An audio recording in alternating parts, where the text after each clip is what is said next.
home. Pearson Coucher Law.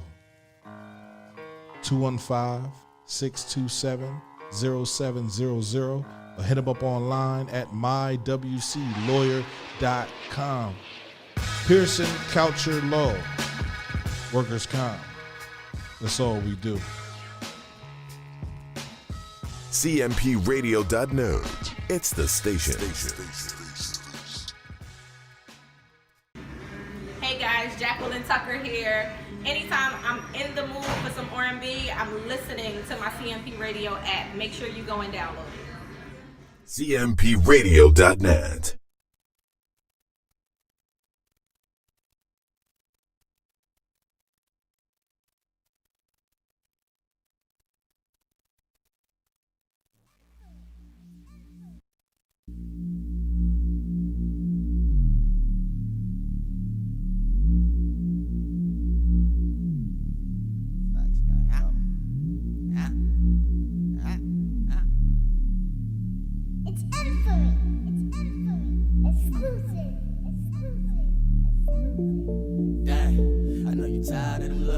Talking about nothing. Talking about nothing. Yeah.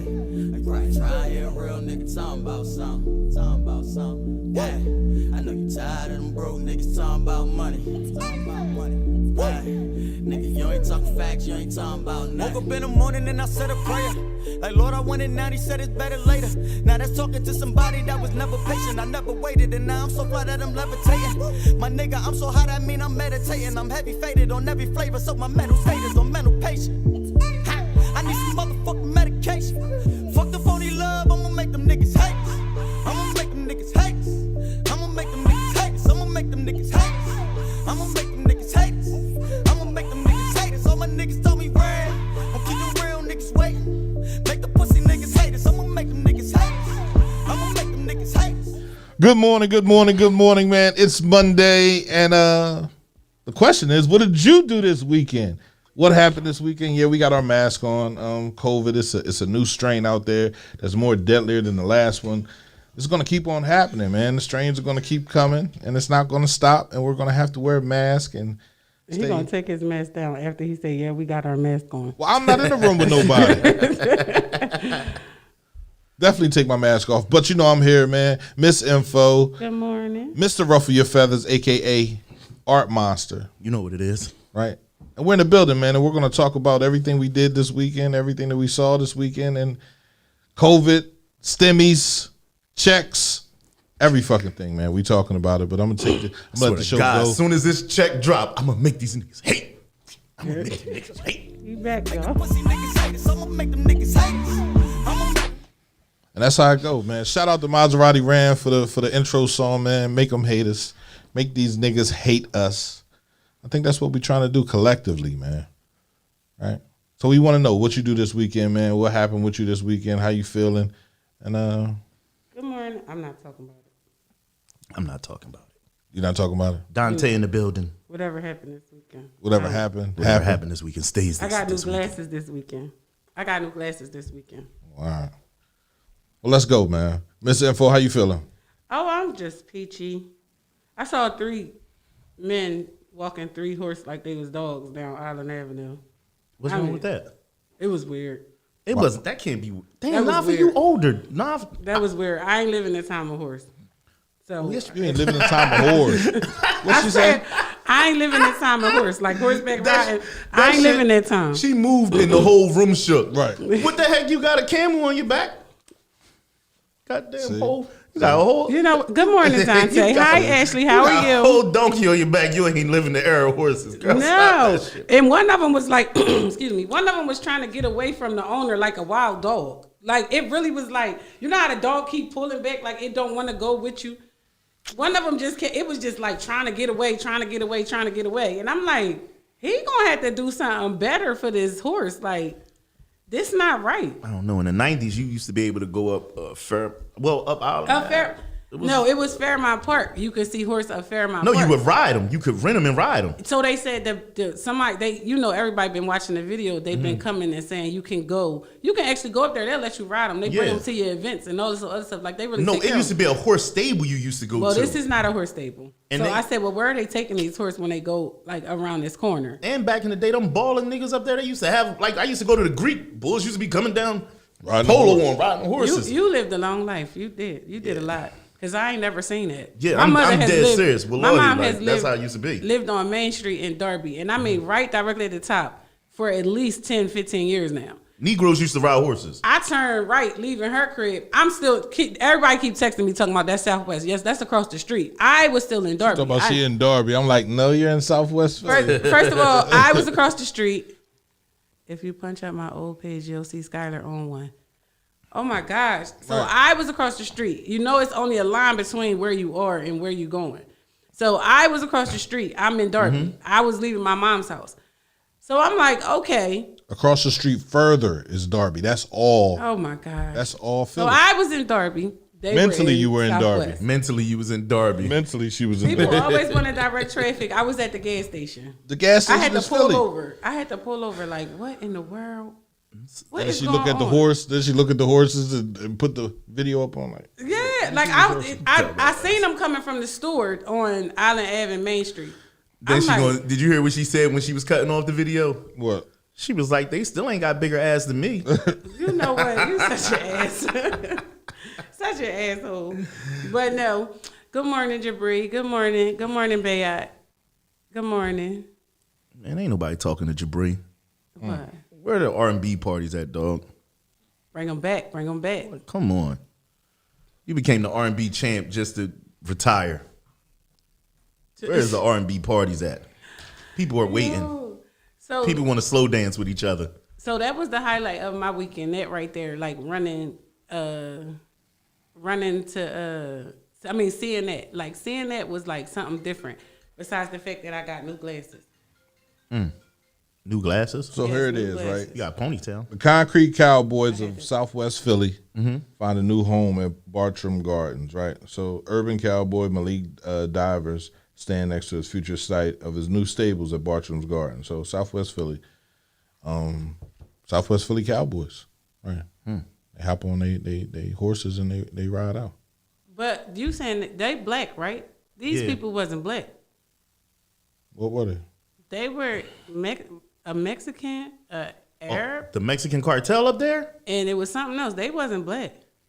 They are black on, and you can rent them. But them people that was walking them Jones wasn't black. Did you get a chance to watch that Spike Lee movie yet? No. Yes, I watched it. Yes, I did. Okay. American Skin. I watched it. I watched that movie, and then I watched it with Cheeks and Dayon. Why are y'all frozen? We don't know because Yeah, I we don't not know. frozen in here. You're not I don't frozen on the think TV? Yeah, on the screen we are, but not here. We back in here. All right. Yeah, so I watched American Skin after I left that day. You weren't here Friday, so I watched it that Wednesday. I watched it Wednesday with Cheeks and Sweetie. And you know what's so crazy? Because we tell our children that they're equal to everybody. No, you can do whatever he does, and then you have to explain this. So at first, Cheeks didn't get it. It was a lot of things about the movie that I was like concerned about. Number one was they never quite showed how he was shot. You know what I'm saying? Until like the they end. show, Right. they show it like him scuffling and stuff like that, and then Then they show it at the end. Then at the end they show it briefly though, so you really can't get the gist that he kind of tripped off the curb and the cop shot him anyway. Like you pushed him, you was pushing him trying to make him turn the camera off, and you shot him anyway. If So you shoot don't him have 3 a times. gun drawn on you, there's no reason to shoot anybody. This is true, but he said, what did he say? At first his initial reason was, I didn't know what he was doing. He could have been trying to get to his dad with a gun. Right. How? He said, I have a camera, and they showed that the whole thing from your body cam. So I don't know. I feel like Spike Lee does a great job of capturing the time in his movies. He does.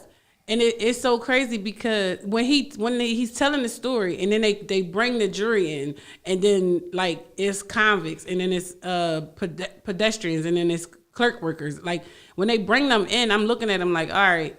But to me, they all found him guilty just to say we have to stop them from killing a cop because that white lady wasn't on the side of justice. She So wait a wasn't minute, on you that saying they side. found them guilty so that they wouldn't kill the cop? No, so that they wouldn't kill they want the cops to know that you can't kill more black kids. Oh, So okay. when the little boy was explaining, the cameraman was explaining, like at the end, like we have to find him guilty because in this moment, this is what they go to. They come with excuses. How you gonna say he was speeding doing 45 miles per hour? And Where it then, was speed bumps. Yes, and it was speed bumps. Like it was no stop sign. He had to stop. You got a gist of But who nobody he was. thought about that. The cops didn't think They about didn't that. bring the that lawyer up. Didn't, He the lawyer said- didn't think about it. No, right? he said that it was not in the report. He never put that the speed limit was that he was doing 45 miles per hour because then that would have been questioned. But you said he was speeding. Because they said, they said, they but how why did you just- know what his speed was? Yes, if you didn't track You the ain't speed. clocking, right?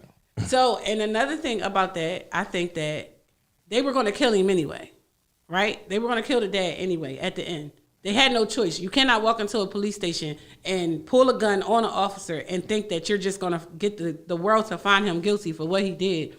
And So that's then inexcusable. He didn't kill anybody. He didn't hurt anybody.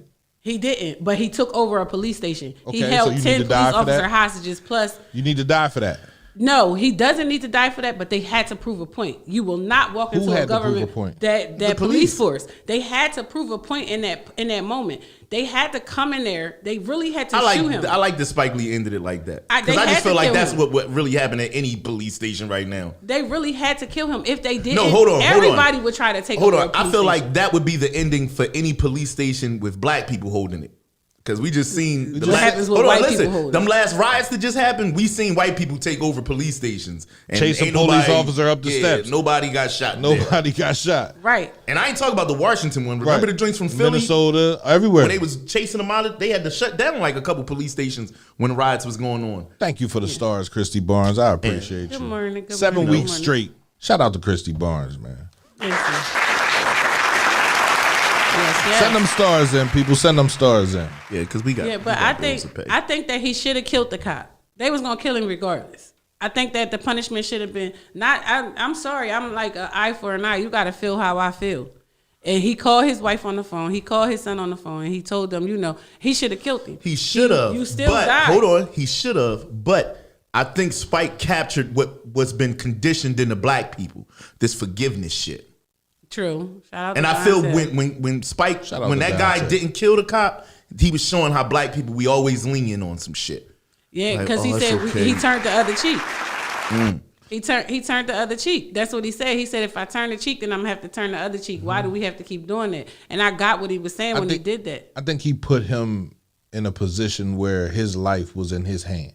So whatever he chose to do, whether he chose to let him live or he killed him, Yeah, so but you Right. didn't But have a he- conversation after that. You walked away. You had to have the conversation. See, in this moment, no conversation I had needed the after I ability put to a- kill you. I thought about you making it home to your kids. He had to give him the lesson behind that because Did he you give just him the walked lesson? away. That No, was a he lesson? just walked no, away. he didn't give him. What you mean? The I just cop put a- already was prejudiced in that police station. I just put a gun to Absolutely. your head. The Spanish guy was the worst one. Pulled the trigger.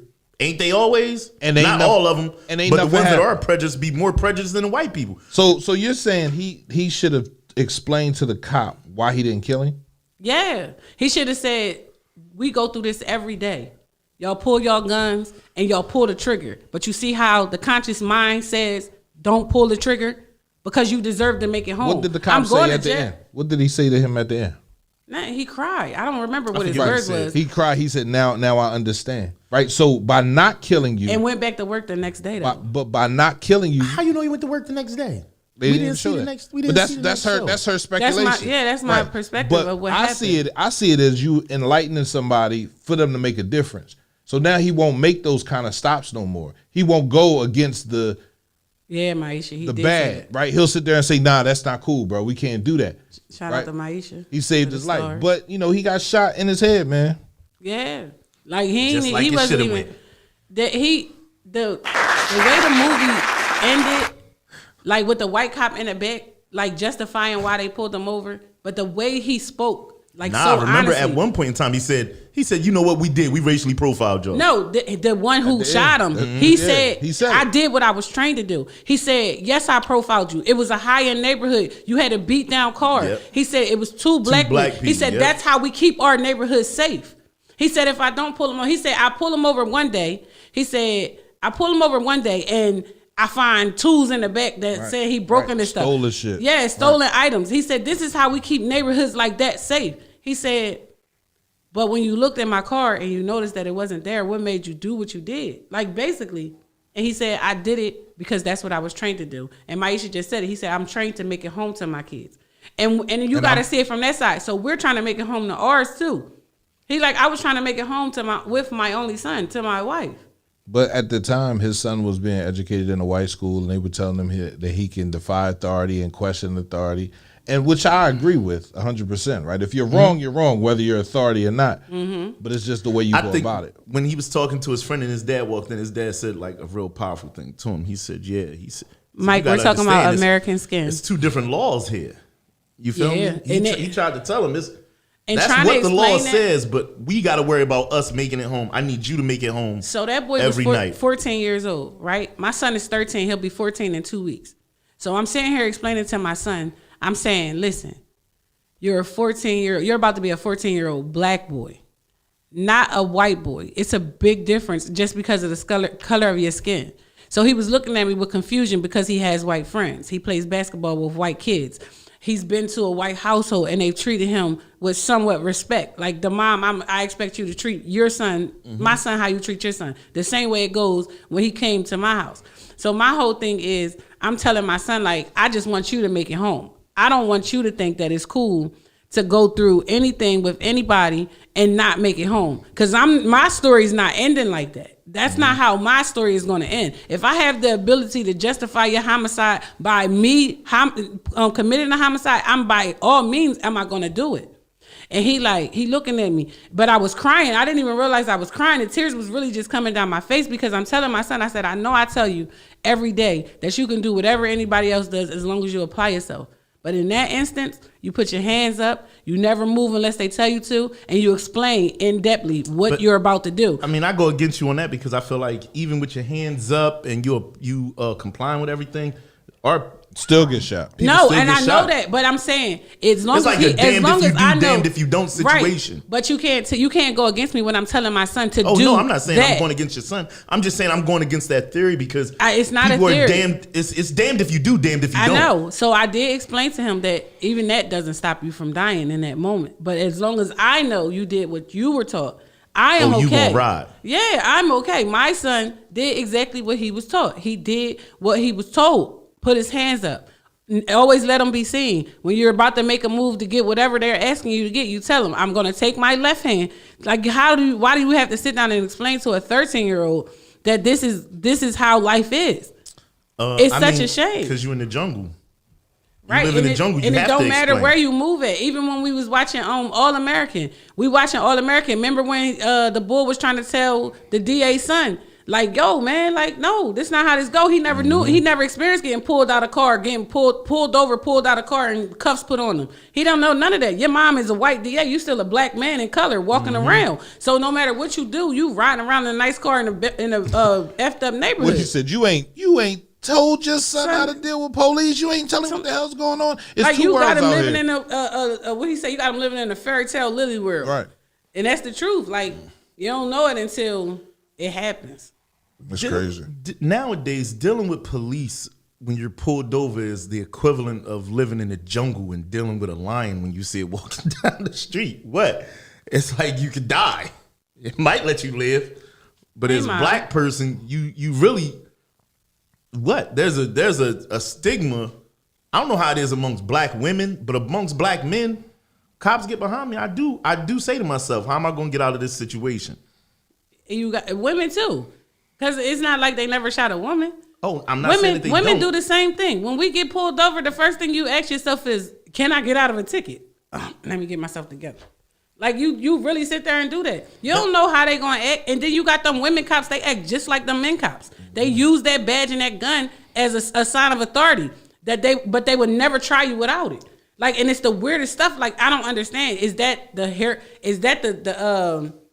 the ammunition they need that right there to make them feel as if they're superior, like that badge and that gun? Because it doesn't make sense.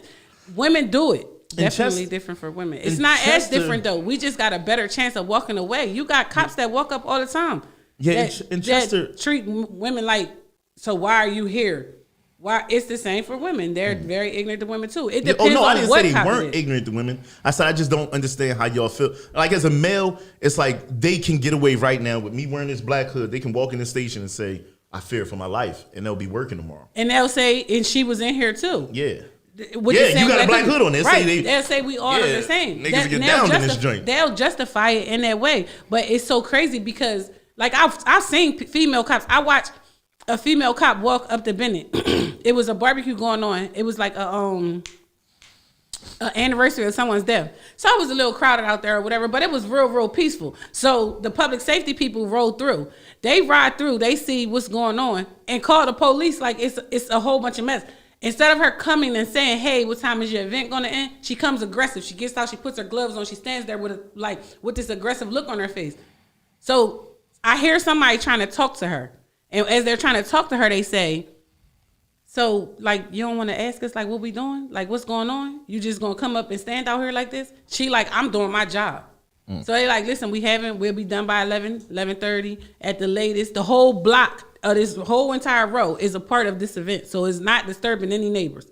Man, she was like, "Yeah, we shutting this shit down now." Next thing I know, she got damn near the whole force up there like it's a riot going on. Right. And I'm just looking at her. I'm like, at the time, all I could do is pick up the phone. I'm like, "Dad, so you know we up to Bennett and X, Y, and Z." He immediately comes up there. Guess what? You're not going to stop our event.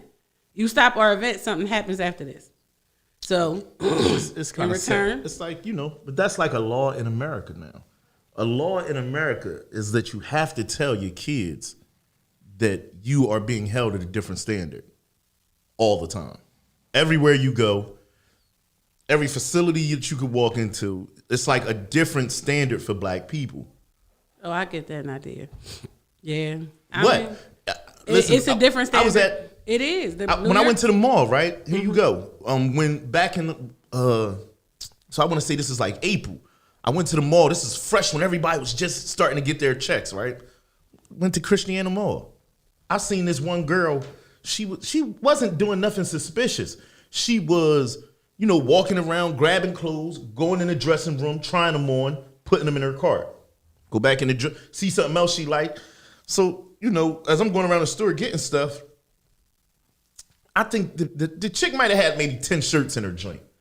The fucking mall security came up on her and said, "Excuse me, miss, are you stealing?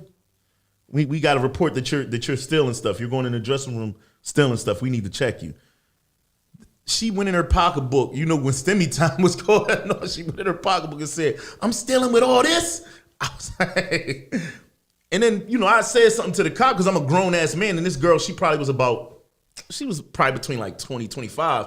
And I'm like, "Officer, I don't know. I'm not with her, but I didn't see nothing that made anybody say that she was stealing. She was trying on clothes and putting them in her cart.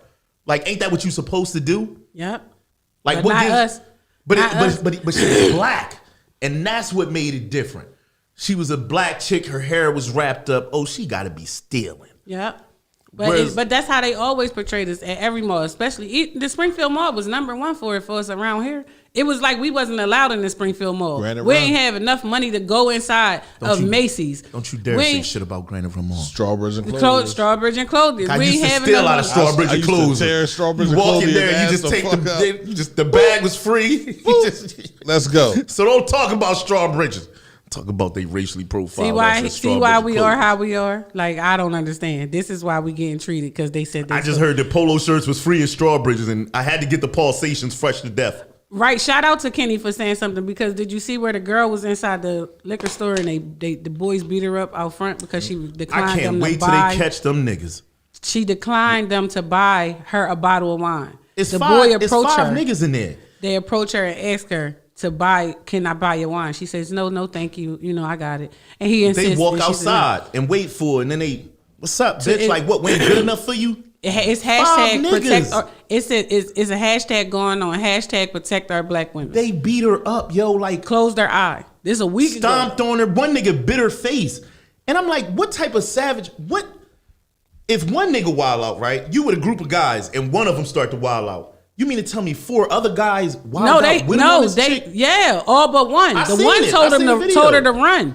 One of them told her to run. No, said they didn't say it was. Listen, I'm just going to correct you on that. It wasn't them that said it, Nav. One of the neighbors that called 911 because the house across the street from the store said that it happened before. I seen the video. no. The bull that was with him said run because he's done this before. Oh, Yes. I thought they said the neighbor said No, that. the one boy said run because he's done this before, and that was the one that was trying to, like, when she dropped her phone, she tried to pick her phone back up. He took her phone, was like, "What you gonna do?" Like, how do you feel disrespected because she said What type no? of coward ass niggas let they man do that though? That's what I'm saying. But they was in on it, like they jumped. Yeah, her. that's what I'm saying. So that's, like y'all think y'all laughing and I joking don't know like it's what fun. drug these niggas was on or what they selling in that part of Harlem. I think it's just a little man syndrome. Like you're very much solely like you felt disrespected because she denied you. That's corny. Yeah. Did you see how all of Harlem came out for that joint? Big facts. But this is my other thing. When it's just like right now, if we just pick a spot, Showwell's got a camera and it's a group of 5 niggas from Chester in there doing something, right?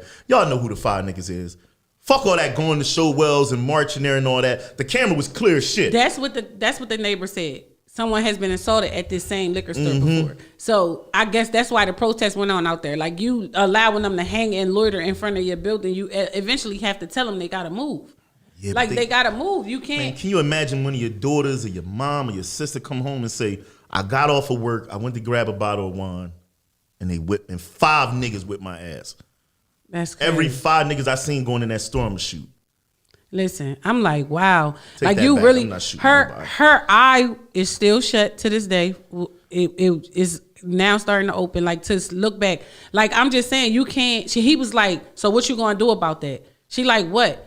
About you thinking you too good to accept my money? She like, I just don't want it. I don't need it. This is in Harlem, New York. Yeah, in Harlem. She like, I just, but they laughing like and joking like nigga, you probably really couldn't beat a real man. You couldn't win the fight. I think all them niggas might have been impotent.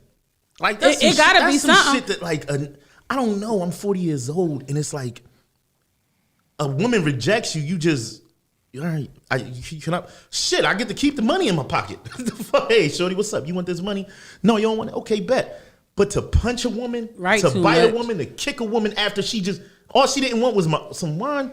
I think them niggas dicks ain't get hard. I think they serious it had to be rapists. It had to be something with And them. I think they because go through a lot of rejection because that's some weird ass shit right there. It had to be something with them. Like, that has to be your MO. Like, I believe that they honestly raped somebody in their past and haven't gotten caught yet. And now is the time for everybody to come up and be like, yeah, he did that to me. This is where it starts at. That girl didn't keep her mouth shut afterwards, but she almost died just trying to buy a bottle of wine to get home to her son, to wind down from a work day. Like, it's so crazy. And Maisha said it. I know guys that got aggressive with me. I just look at them and like, well, what you gonna do? It's not so much as a what you gonna do. Like, I said no. Like, go ahead. Like, all you can do is talk. I don't think that's aggression. For a man to come at a female, that's not aggression. What That's is him. it? That's him meeting you with his female tendencies. If he's coming at you because you don't want him or you ain't talking to him, he's jealous. He's upset. That ain't aggression. Oh, he went straight female. He on went him. straight female. He feels some type way. Like, that, it's weird. It was That's not aggression. Well, I felt That's some a type of way. He mental was standing issue. there in a whole red sweatsuit from the beginning. But you got a whole mental issue now. That's something mentally wrong with that nigga. Yeah, and You then bit her like face. bitter, punched her, stumped her. Like the son of Sam, just Like, waiting to be. she had so hatched. many I'm sitting here scratches looking and at the bruises. motherfucker right now, and this is really sad, bro. It is. It's in my Instagram story. Because they walk in the store and they sitting there and they talking, right? And they sitting in the back. They don't even look like they bought anything, Good morning, hi. right? They got the one. They with the didn't red buy coat, anything. the They were one with standing out front first. They never brought anything. They Right. were standing outside. When she came in the store, they followed her in the store. When they followed her in the store, it was like, okay. So they following her to the back. She grabbed her bottle of wine. The boy asked, could he pay for it? You can see all of that inside the video. And then the newscaster start talking. But it's so weird. Like, why did you feel like I have to tell you yes? Like, I have to let you. Then what happens after I let you pay for my wine? You expecting something else, right?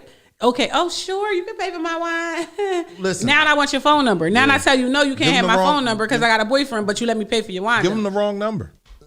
I mean, no, wait, niggas is crafty nowadays. They call you right in Right front of in you. the- Oh, I ain't got my phone goodness. on me. Let me No. here go my Instagram. DM I ain't me. got my phone on me. DM me. Hit me up on Instagram. Listen, I'm like, what? But another thing is that just like how we say how you had to sit down with Cheeks a lot of times us men need to sit down with our daughters Absolutely. and give them that knowledge. Like, look, if somebody's being too overly aggressive, give them your number. If it's all about a number, give them your number. Give them something. You can block them later, baby. You can hit block on your phone later. You could, and it's sad that we even got to have that type of conversation, but something was wrong with them niggas. Them niggas had a real psychopathic problem.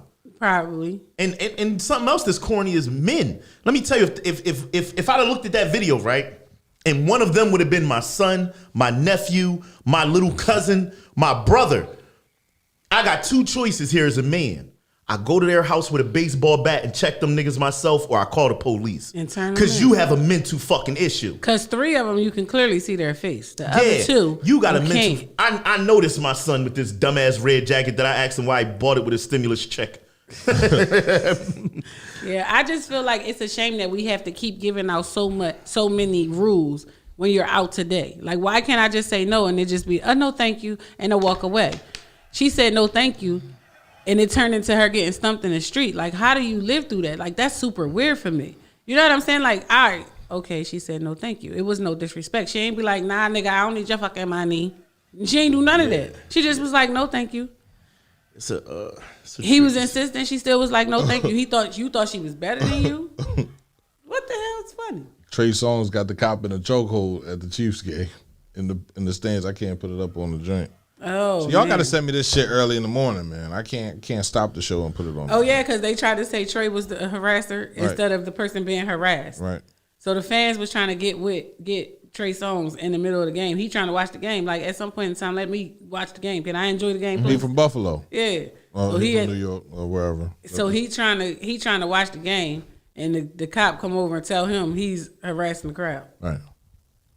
Nah, black nigga, man. I'm Trey black Trey man. Songz. And he got Like, arrested. damn. He's arrested in Kansas City. He's locked up right now. For watching a game? For putting the cop in a chokehold. He put him in a butt naked. Got his neck up like that. He got him falling back. You know what, I hate walking past a group of men too, by myself. Whether I'm by myself or with other people, I hate it too. But at the end of the day, now I just carry a gun. Like, you're not just gonna keep like, and I strongly suggest that all women, all females, if you all are capable females. of it, Carry buy a gun and also Buy learn a how to fucking shoot. gun. and learn how How to much shoot did your it. gun cost? Which one? Any gun. Shit. The one I You just talking brought about yesterday the was AR 5. or the shotty? The little pink joint that you got. 4. $400. The price of a Michael Kors pocketbook. It's more a important Tory to have a Burch pistol clutch. than it is to have a It's pocketbook. way It's more important to have you- a pistol than a And the Birkin. person that I purchased my guns from, his wife is a trainer. Right. So she teaches you how to hold and handle your firearm. And it's a shame that I just signed my kids up for the class. it's a I signed my black-owned daughters gun up store in Chester. for the class. $350. Yeah, it's a a black-owned gun store in Chester. Chester. All you got to And do they'll is have show a you clean how to- background and yep. a clean mental. And they'll even show you how to operate your gun. The wife is the one who trains you. Okay. Shows you how to hold and own and operate. Hold and operate your firearm. And when I say it's very important that you know how to shoot, because when they coming in them doors and them niggas is shooting, they coming in the doors and your man shooting, they find anything to say he wrong. Mm-hmm. Yes, get your license to carry. You don't necessarily have to. You can have it registered to you as long as you're not a felon. It's called carrying a non-concealed weapon. But if you have your license, you can carry it concealed. That means nobody can see it, and that's that. Like, all I know is, listen. See, I just brought a new kid yesterday. But a new kid? Where is this I store? bought a new bookie butt yesterday. Look, everybody like, where at? Everybody like, whoa, where at? Hold on, share the information. You see it? So we gonna reach out. We gonna reach out to them. We gonna see if they want to come up here and do. I already asked them. I'm Right. working on it for February. Right. They got a class coming up out of state, so they gonna have to go there. But I already asked them. Like, no, we not. No, That's I'm not not male- being. I'm not being caught. You can't get caught with your pants down when you had the ability to pull them up before they came in. So I'm going to protect myself by all means. I got my daughters taking these classes. They applying for their licenses. Like, at the end of the day, this can't be America. My daughters will learn to protect themselves. My daughters will learn to use a firearm properly. And guess what I said? I said, well, I'm not going to bring my 13-year-old. They said, no, you got to bring her gotta too. bring her too. She need to know this too. Right. So somebody just said on there, I don't want to beat up her name, but Leveling Up said, Leveling Tanya. Up Tucker. I just ain't, my eyes, I can't see it, so excuse me. She said that she needed her record expunged. So something great that's going on in PA right now is that The governor is what's the word over top of expunging? Pardon. He is pardoning people that have good things after their record. Right. I know because I'm having it done to mine right now. What you have to do is you need to reach out to a lawyer. The lawyer fills out this paperwork that they take to the they take to the governor's office, and then you go in front of a court hearing. Right. So let's just say 5 years ago you went to jail for something bad. Right. It don't matter. It could have been drugs. It could have, as long as I believe it ain't something on the level of like rape. Or something like Or that, murder. or murder. And the judge looks, okay, you got caught with a firearm. You didn't shoot nobody, but you got caught with a firearm. Okay, bet. What have you been doing since then? Since I came home from jail, I've been working at the hospital. I do X, Y, Z, and the third. I have kids now, and I own a home. Or whatever your level, you just tell them what it is you're doing, and they make a judgment and say, okay, you're living a productive citizen life now. This shouldn't hinder you anymore. Wipe it clean. And they wipe it clean so that you can go on with life and become a teacher, doctor, whatever it is that you need to be. And be able to protect yourself. Yeah. And I'm telling you from person that's going on right now. You can contact your lawyer and they know what paperwork to start filling out for you. Yeah. The charges, the prices start, it's like the lawyer I have is charging $2,500 to do it. But I know that it goes from like $25 to like $5,000. But because I of believe the it's different worth steps it. the different steps you have to take, and it is absolutely worth it, because you got to remember at one point in time that one mistake you made in life was hindering you from everything. progression. From everything. So I would actually go and do it. Like when I go in there, like I'm becoming kind of sort of a collector at this point. So because I'm trying all different ones, so I'm becoming a collector, and becoming a collector says, like, I can have all these different firearms, but I have a case for them.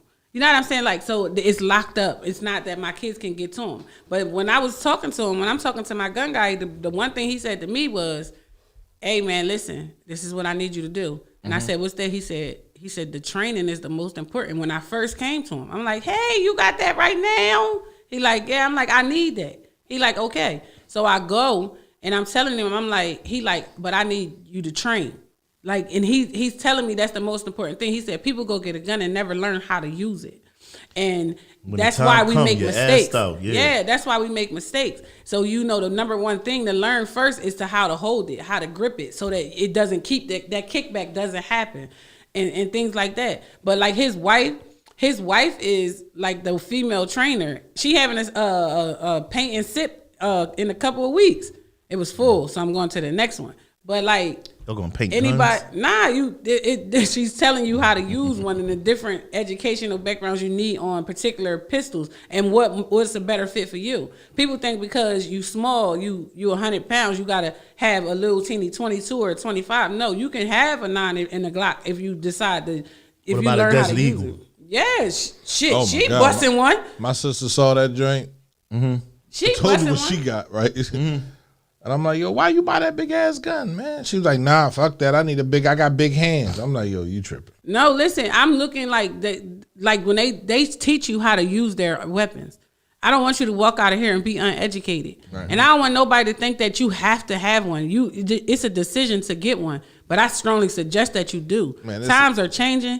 The ways are different. People walking in your house in disrespect. Like, no, I strongly suggest that you do. My kids, I tell my daughters all the time. Like, I especially tell my oldest daughter, I definitely need you to get one. Yeah, take your sons to the take your sons and your daughters. Right. I know a boy right now, I'm sorry to say, but he was in the streets, but he got life because he learned to shoot. Right. He got life because he actually went to the range to learn to shoot. And I'm like, what? Want me to show you my age again? When I was a kid, they had a gun teaching class at Dusty Roads. Right. And that's what I used to go to. My father used to drop me off there. It was like day camp. It was like summer camp. Since he was 12. At Dusty Roads. He's very comfortable. Y'all even know where Dusty Roads is? Yeah, down there in the trainer. Marcus Hook. It was 500. They had a gun range connected to a kid's school. Right. Oh, let me find out, Dante. He said at Mossburg. Let me write that down. You know Dante got a gun. He live in Miami. I mean, he live in Florida. He gotta have a gun. Education is definitely They got key. alligators. To understand the power that the gun holds, to sit there and shoot the gun, to break it down, to clean it, to understand what different types of guns there are out there. Black people don't know this information. I go out Chatsford to the gun range. Yesterday is open to everybody. Well, not right now. It's open to members only, and it's really hard to get a membership. Go to the God one damn. It's a So I joint go to down one. in Dover, Delaware. That joint real. I go to that one and I go to Jersey. Jersey has an open range, so it's outside. So you go when the weather breaks. So you get to shoot different targets, moving targets, and things like that. And you're like in an open field, and it's way more like the experience over there is way different than actually standing in one of those booths and shooting. So I go to the one in Chatsworth and I go to the one in Jersey. The one in Jersey to me is better, but the only thing is if you have a Pennsylvania license, you cannot carry your own firearms, so you have to rent their firearms when you get there. Right. But you can apply for it's like a federal firearm, so you can carry state to state. So you can and it's called interstate carrying. So you can apply for those type of licensing and carry state to state. But the crazy part is if you're not licensed and you're registered, you know how they ride around with them rifles in their back of their window? That's because they're registered. That's not even licensed to them. So for as long as they can see it, they're not supposed to say anything about it. Like, hey, well, who's firing? Oh, that's mine. It's registered to me. I got my paperwork right here. You got to keep it in the car. But as long as they can see it, it's called non-concealed carrying. So I'm just getting better acquainted with the rules of carrying a gun. Because when we was younger, it was like, I just got to burn it. Like, that was that. But now I'm getting better acquainted with the rules of carrying a gun.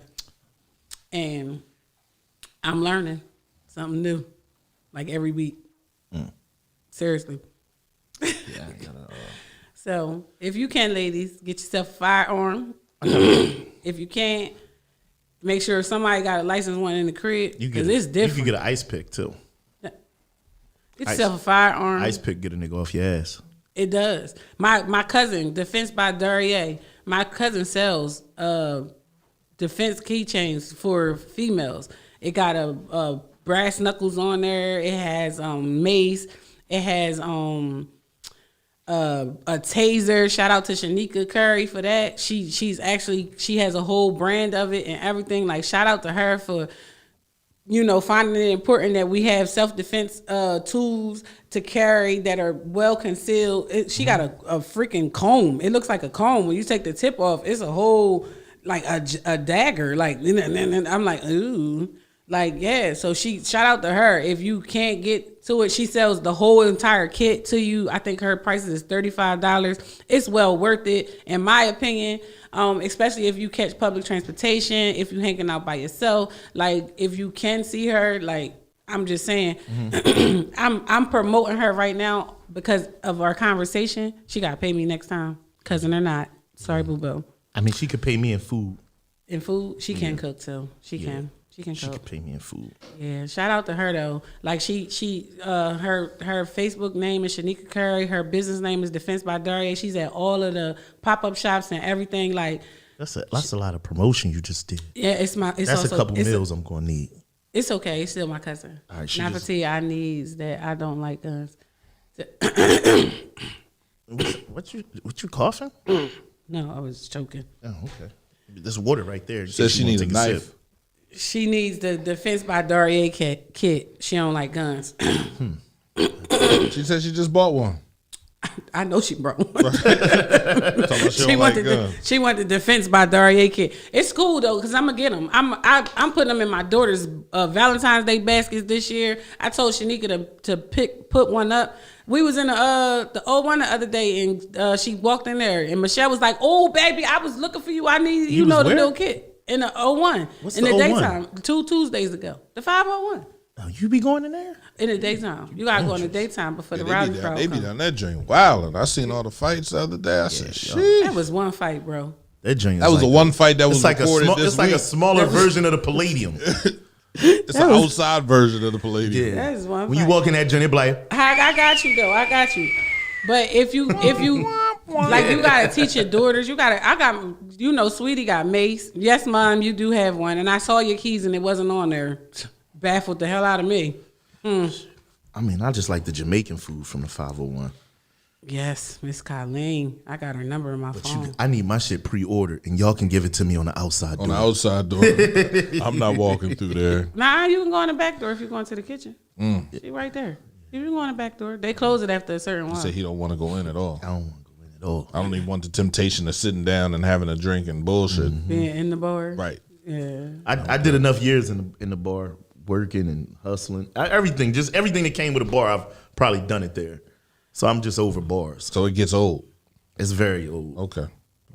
It's very old. That's how it goes, man. I think my last incident at a bar was with my brother Bayak. If Bayak wasn't there, I probably would have died in a bar because they had a riot, and it was a whole riot. It was interesting. What bar was this? RS, I knew you was gonna say it was that one. the RS. I'm so happy y'all got away from that. I'm glad we got away from that. God damn. Even though I love the RS, like I love the way the club was set up, but it was just too nutty. Yeah, I don't talk about the RS. Oh, that's right. Pierre fought at the RS. Pierre ain't fight. Pierre got Sorry. his face kicked in. I was the person who the stereo fell on. At the 01 on Friday night? Oh, Oh, man. stereo fell on you? Oh, we about to get The pissy. speaker fell at the 01. They was in there on Friday about to fight. The speaker fell. Oh, They said that they paid. That's asked too that much the of person speaker. sue. The speaker fell. It was unstable at the 01. Oh, we about to get paid. Miss Too Much. I can't wait till you get me. Or is she saying this theory? Is Miss Too Much old enough to have hung inside the RS Club? I think she old enough. Is she? Yeah, she old enough. I don't think so. I don't So care. she's saying the stereo fell She on my her at friend, the so RS she or the getting paid. 01? We all getting paid. Yeah. So I get my STEMI and some money from Miss Too Much. Ooh, I'm getting a boat. I know I'm getting a boat. I don't know. I only went to the RS twice. The second experience made me never want to go back because I'm a strong believer in I don't like dirty women. And the bitch pissed on the toilet seat. I'm like, sweetheart, come back. How's that Come back, dirty? clean this toilet seat off. I'm not cleaning up your piss. Why? I mean, how's that dirty peeing on the toilet seat? That peed. mean that she was having a good time. I don't care what she was doing. You gonna clean it up though. She might got one of them sprinkler vaginas.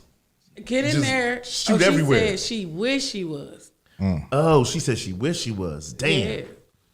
Listen, she said, I said, you got to Why go didn't in you there get and under the clean that speaker when up. it fell? Get under Pick the it up. Pick it up and lay underneath her. It fell on somebody for real. No, it was somebody else in the 01. I don't go in there. Yeah, it fell on somebody in the 01. They got them stand-up speakers that's in there. And the speaker fell on them. I'm like, what?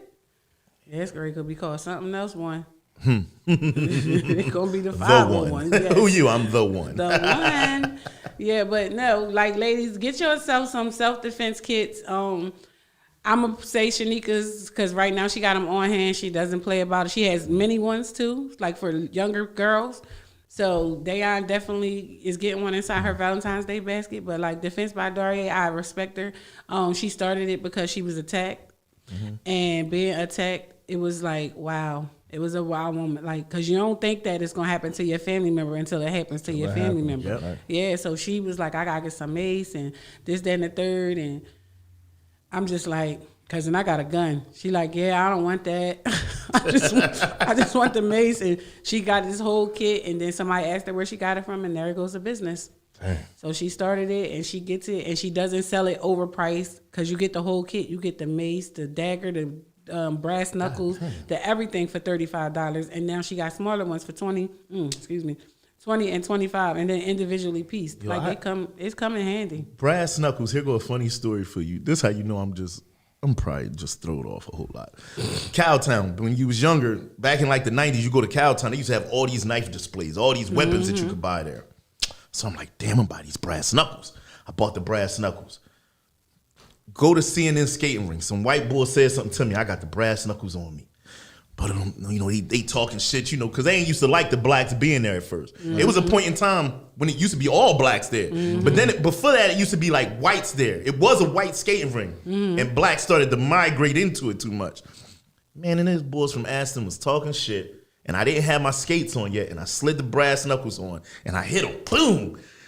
I didn't know what brass knuckles do to somebody. Man, you disconnected his jaw. Man, I hit him so bad, and it split his face that I took him off, and I ain't never won him no more. Damn! I ran all the way home from the joint. I got home. My dad was like, yo, I thought I was coming to pick you up. I had to tell my dad, like, I hit somebody with the brass knuckles. He was like, what? I was like, Listen, How did it feel? look at his face stuck on the screen. Right, look. yo, my dad took the brass knuckles like the bull did on Baby Boy when he took the gun from Tyrese. Like, give me them He joints. said, Wash, give them to me. wash them off. All right, got man. You rid don't of need them. those no more. They are cute and helpful. They are. She got Yeah. the ones that they look like kitten ears. It's a 2-finger brass knuckles kid. I'm just Listen, saying. if you ain't got no gotta fighting defend skills, yourself. if you ain't got need no that shit. fighting skills You and you're need about to that get shit. jumped, Right. brass knuckles will help you get out that joint. Absolutely. You'll probably only have to hit everybody that's trying to jump you one One time. time. They're like, what the fuck? What the I'm fuck? I'm out of fuck here. just split my face? Split his shit. Yeah, but you definitely hit her up or whatever. Or if you don't, feel comfortable with hitting her up, find your own. But like, definitely get yourself a self-defense kit. Women, I get say yourself all a self-defense entrepreneurs need a self-defense kit. Absolutely. That's why I brought a new tool yesterday, because somebody made the comment to me, and that, since that's our topic, entrepreneurship, somebody made a comment to me like, you making money, but you don't even know my business, bro. Like, why are you in my business? So now, like, I'm like, my guns is like little. They hurt you, but they ping off your organs. I want something that's gonna put a hole through you. A period. Like, no. So I've registered it to my store that's coming soon, and that's that. But like, being an entrepreneur, you gotta protect yourself. So, and I see a lot of y'all in the comments and in the views. So, like, being an entrepreneur, you gotta protect yourself. Take Definitely. self-defense classes. They got them out Brookhaven. They got kickboxing classes out Brookhaven. Johnny Slow training at the gym. Like, take self-defense classes. Learn how to stand so that when somebody pushes you, you don't move. Like, they teach you how to stand your ground. When they attack some girl out in Newman, they offer us free self-defense classes. And I'm telling y'all, a throat chop will stop anybody. Hit them slam in the jugular. You take a self-defense class and they just tell you all the proper places to hit somebody at, Yes. in case you're in a You struggle brought a new and you can toy, put a huh? nigga down. Did you get a rabbit or one that goes inside? That's all I was thinking, Dante. But we go and see. At least you said it first, because if I I'd buy have said different kinds of toys, Dante. If I'd have It said does it, she'd go have swung inside. on me. What? It does go inside. Pause? It do. It might come out. It might not. It might come out the other side. It might not. That's all I'm saying. I buy different toys. Oh, I thought you meant you got a butt plug or something. What? He No. Y'all talking about? Where's your rules at? Where's your rules? Yeah, I'm sorry. One of my rules is I can't talk explicit. Yes. But no, like, I strongly suggest that all women find some way to defend yourself. Johnny Slow is giving out boxing lessons. Oh, Frankie Lynn too. He said that he would give lessons that day. But like, you gotta like really, really, really like learn to protect yourself at all times. Especially y'all running around with them stemmies. Yeah, and you getting off of work early. People following people from where they see them at, trying to catch them like at the gas station, things like that. Like, you gotta understand, like, and don't be one of those fools that roll up on somebody at their crib. Like, you come to my crib and I'm home. You're the only way you're leaving here. It's heaven.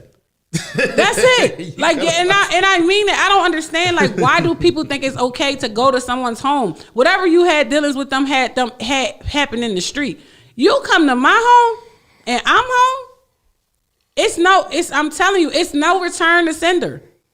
You're going to a different address, and it's not going to be a comfortable place. Like, I'm sorry, and I'm not talking about your jail. I'm not dialing 911. I have the right to protect myself and my kids. Cause you come white though, Nav. I'm not So white. you get different privileges that us black folks don't get. You know? No, I don't. When they come to my house, when the cop came to my house one day, he was like, "So you got a firearm?" I said, "Several." He said, "Can I see him?" I said, "Absolutely." So I pulled him out. He said, "So where were they at an hour ago?" I said, "In the safe where they always are." He said, "Are you sure?" I said, "Absolutely." But whatever he was looking for, it wasn't there. So I'm like, "Well, what are you looking for?" He was like, "Oh, nothing. I never mind. But like, no, I have a safe. But best believe I have one on every floor in my crib. I'm not playing like I'm living in this joint like Mrs. Smith. You understand? I got one taped here, one there. Like, we're not doing that. You're not walking in my house and I feel unsafe. You know what I have ready in all of my What you got? properties? Bibles. So you throwing Bibles at people? No, I'm praying for you. I know that's right. I'm praying without the Bible though. Like, Lord, I knew this man was gonna come in here and this how this was gonna end. just forgive me when I get there. That's all you can say. Like, you gotta ask for forgiveness at all times. But like at the end of the day, like don't like men running around here threatening women like, bitch, I'll bang you. What? When they start saying that to girls? It's different now. I don't know. But get yourself a self-defense tool, a self-defense kit. If you are able to carry a firearm, carry a firearm. Escape room. Yes, Maya, I'm not playing. I don't play. Shit. So what was the topic that you wanted to go on today? So I wanted to talk about being an entrepreneur because I hear a lot of people tell entrepreneurs they need to get a job. Like, are you insulting me? I need to get a job. No, I am an employer. Sorry. So it's a difference. Like, and I had to sit down and do the math. So the average CNA makes what? $12 an hour? Mm-hmm. $12 an hour. $13 an hour. Right. It's up to 13 in PA? Right. So you make $13 an hour, right? That's certified nurse's assistant, right? Yeah, CNA. Okay. So you make $13 an hour, right? You work 40 hours a week. Right. And they take 6% of your tax out in Texas, right? So can you do the math on that? Let me find my other phone. So you want me to go 13? I'm gonna just do it. round it up to 15 times. Yep. Ooh, that's somebody what you forgot. Carry my 2. That's the Think it's 4. it. Carry that's my 6. 2. That boy said carry. So it's like $600 a week if it's And then- 40 hours a week. So you get $600 a week and 40 hours a week. Oh, fuck. Yeah. Hit your finger.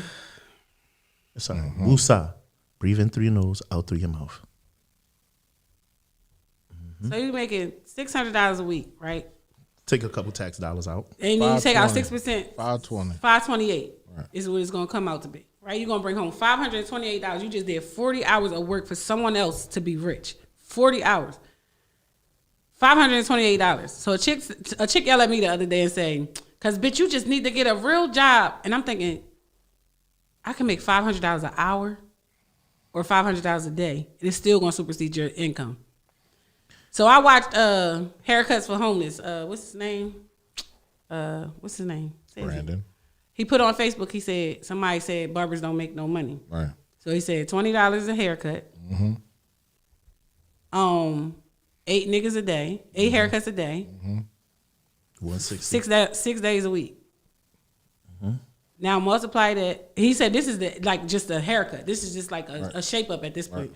And then he did it again. He said $40 a haircut. And plus we not counting tips.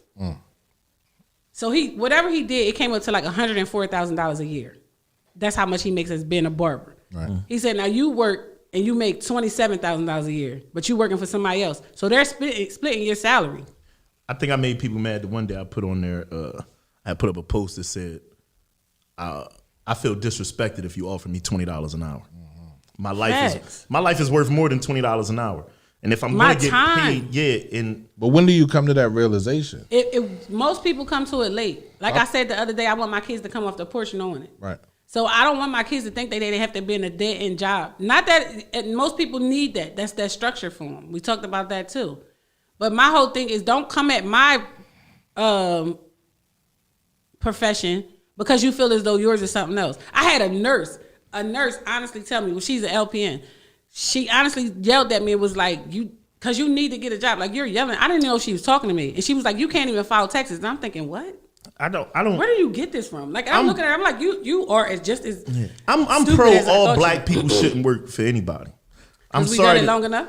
No, I'm just pro that I believe in black communities that blacks should be entrepreneurs. And it's been done before. What? It was done before. No, I'm laughing at Maya. She said she about to make an OnlyFans page. Don't make an OnlyFans page. OnlyFans is like becoming a rapper. It's billions of them. Not everybody succeeds. What? That's how OnlyFans is. I told him I don't smoke weed. But If you got something to offer. But I said this yesterday. You sit on $1 million talent to make $17 an hour. Yes. They literally pay you to forget your dreams. Yep. So you have to have help the them courage, with theirs. right? You have to have the courage to be like, "Fuck it." I was jump working. off the bench. I was working down Delaware, making $25 an hour. Had a nice job, and was writing in my book. When my supervisor walked up and said, "What's that? What you doing?" He questioned what I was doing. I said, "My machine is down. My area is clean. Everything's straight." I quit my job that night to start this radio shit. Yeah. Because it was on. If I'm working on it, I'm gonna never get it done doing what I got to do for you. Working and coming in and working overtime and working more hours. It's like, yo, I need this money, but at the end of the day, I got to get this dream out. If I don't get it out, I don't know if it'll be successful. So I gave myself 5 years. This is year 3. I got 2 more years to make it to the point where I'm saying, damn, this is a successful business. I'm done. Right, If Lakeisha. it don't work, then you have to saying I step won't off. succeed in OnlyFans. You should all be entrepreneurs. And We listen, should all be entrepreneurs. I tell people all the time. Here's my thing. You remember that commercial, the McDonald's commercial? It was like Calvin got a job. Calvin got a job. And then it went up, but Calvin elevated. Calvin now owns McDonald's. Right, You know what I'm saying? Like, I would never tell my children that they can't excel in that. I was talking to my in-laws on the phone yesterday, and the one thing I told her, I said, I don't want my kids to work for people, but if they are, I want them to work for people that's going to offer them a part of their business. Like Wawa, when you get their packages, they offer you to buy some of their stocks, to invest. Well, I know they used to back in the day. So here's my thing. While you're growing, don't be afraid to get a job if that's how you feel, but don't allow yourself to put yourself to the side so much that you forget what your purpose was. Right. when I came home from jail, Dakeem will tell you. So the board at the soccer stadium, right? One of them is a black guy, and he walks around. He's real cool, black guy, real smart. What's the guy from Shark Tank? The one that owns the football team. I think dude? No, the black guy. No, the white guy that owns the football team. He's real big on Shark Tank. I think he owns the Dallas Cowboys. One of the guys from Shark Tank. Look it up on your phone, real quick. He don't own the Dallas Cowboys. He owns one of them football teams, though. But he used to come to the soccer games all the time. And I met with them. I met with him and my like one of the owners of the soccer team. And I'm working as a chef down there. I'm hype as shit. I was making great money. I'm making like 20 something a fucking hour. I had got in this joint and one day it was a new manager. It was like a new Mark boss Cuban. there. Oh, Mark, he was there. Mark Cuban. So he used to come to our soccer games. And he used to, and one day the owner of the soccer stadium sat and he used to be like, yo, I love the way you run around and you run the spots for us. What's your passion? I said, I'm an artist. He bought 3 paintings off of me for $1,500 a piece. And he said, I want you to go fund your dream. And I didn't understand it, so I kept working. And that didn't push me to quit my job yet. Because I'm up now, I got $4,500. I'm like, oh shit, I'm back. And what fucking pissed me off was one day my manager walked in while I was eating some food and said, what are you doing? I'll fire you right now. And I'm thinking to myself, bitch, I'm a chef. I'm supposed to eat while we not like I wasn't the chef for the people walking around. Right. I was one of the chefs. We was making food for the soccer players. We in there every day. We working hard every fucking day. And I'm like, but the money was great and the lifestyle was great. But when that bitch said that shit to me, I'm like, this motherfucker, fuck you. You'll fire me for eating, but you want to eat my fucking food? I said, you right. I'm out of here. I can't let somebody have this power over me and they dangling that shit. That shit was like so eye-opening. You're actually doing more service for them than they are for you. You're selling your time to them, and they're compensating you for that time that you're selling. So if you weren't as good of a chef you would have been fired. You wouldn't even be there. So it's like, yo, I'm giving you my time, I'm giving you my talents, and you're gonna disrespect me? Yo, I'm the done, way people bro. stress themselves over these jobs, like Bullshit. they at work trying to figure out how they gonna make the schedule fit right. For everybody and all this other stuff. I never was one of those people. I never was. I had jobs. Don't get me wrong. I was a CNA. That's why I said what's the pay for a CNA. I had to use my own background story because I just remember bringing home $450. Right. And as a matter of fact, I'm sorry, it was every 2 weeks. So I brought home like $760 every 2 weeks. And then one day I made $700 in a day. And then I doubled that the next day. And then the next day. And then I looked at it and I'm like, yeah, I'm never going back to Ferry Acres. I'm never coming like back. That's that. I can't do that. They like, are you coming back? No, I'm not coming back. They're like, why? I'm like, because I made the whole 2 weeks pay today. Listen. And don't get me wrong, it was the wrong way to make it, but it also put something in me that said, you ain't never got to go listen to what nobody else say. You can have your own rules. Absolutely. And what you can do with $50 in the streets is amazing. I took one of the young boys from our boxing joint when we used to be down on 3rd Street. When the boxing ring was down on 3rd Street. I took this young boy Shy and I took my son and we went and bought these waters this one day. This is another story when I'm first home. It's after I had lost my job. So I'm like, damn, me and Pierre used to talk about this, and we was talking about the flip on the waters. And it just so happened we was at the market, and the cases of waters was $3 for 28 of them. And we had bought like 10 cases of water. Not for 2. I'm talking about I made like it was like $300-$400 sitting on Curlin Street with the kids, and I was trying to teach them something. But I said to myself, can I just make 400 fucking? I shouldn't even. I said to myself, 3 for 10K. I'm all greedy and shit. I said I shouldn't even have hired these little motherfuckers to be did this shit myself. Right. Off of a 3 for 10Ks. I remember. Now my brother can attest to this. My dad takes my brothers to the Million Man March. They got Twizzlers, cans of Twizzlers. My brother out there selling each Twizzler. The cans of Twizzlers was $3, $4 a case for the whole can. My brother sold each Twizzler in there for $1. Damn. Can you imagine that? Like, and when they came back, he was like, I made so much money and da-da-da-da-da. Like, they telling about the Million Man March.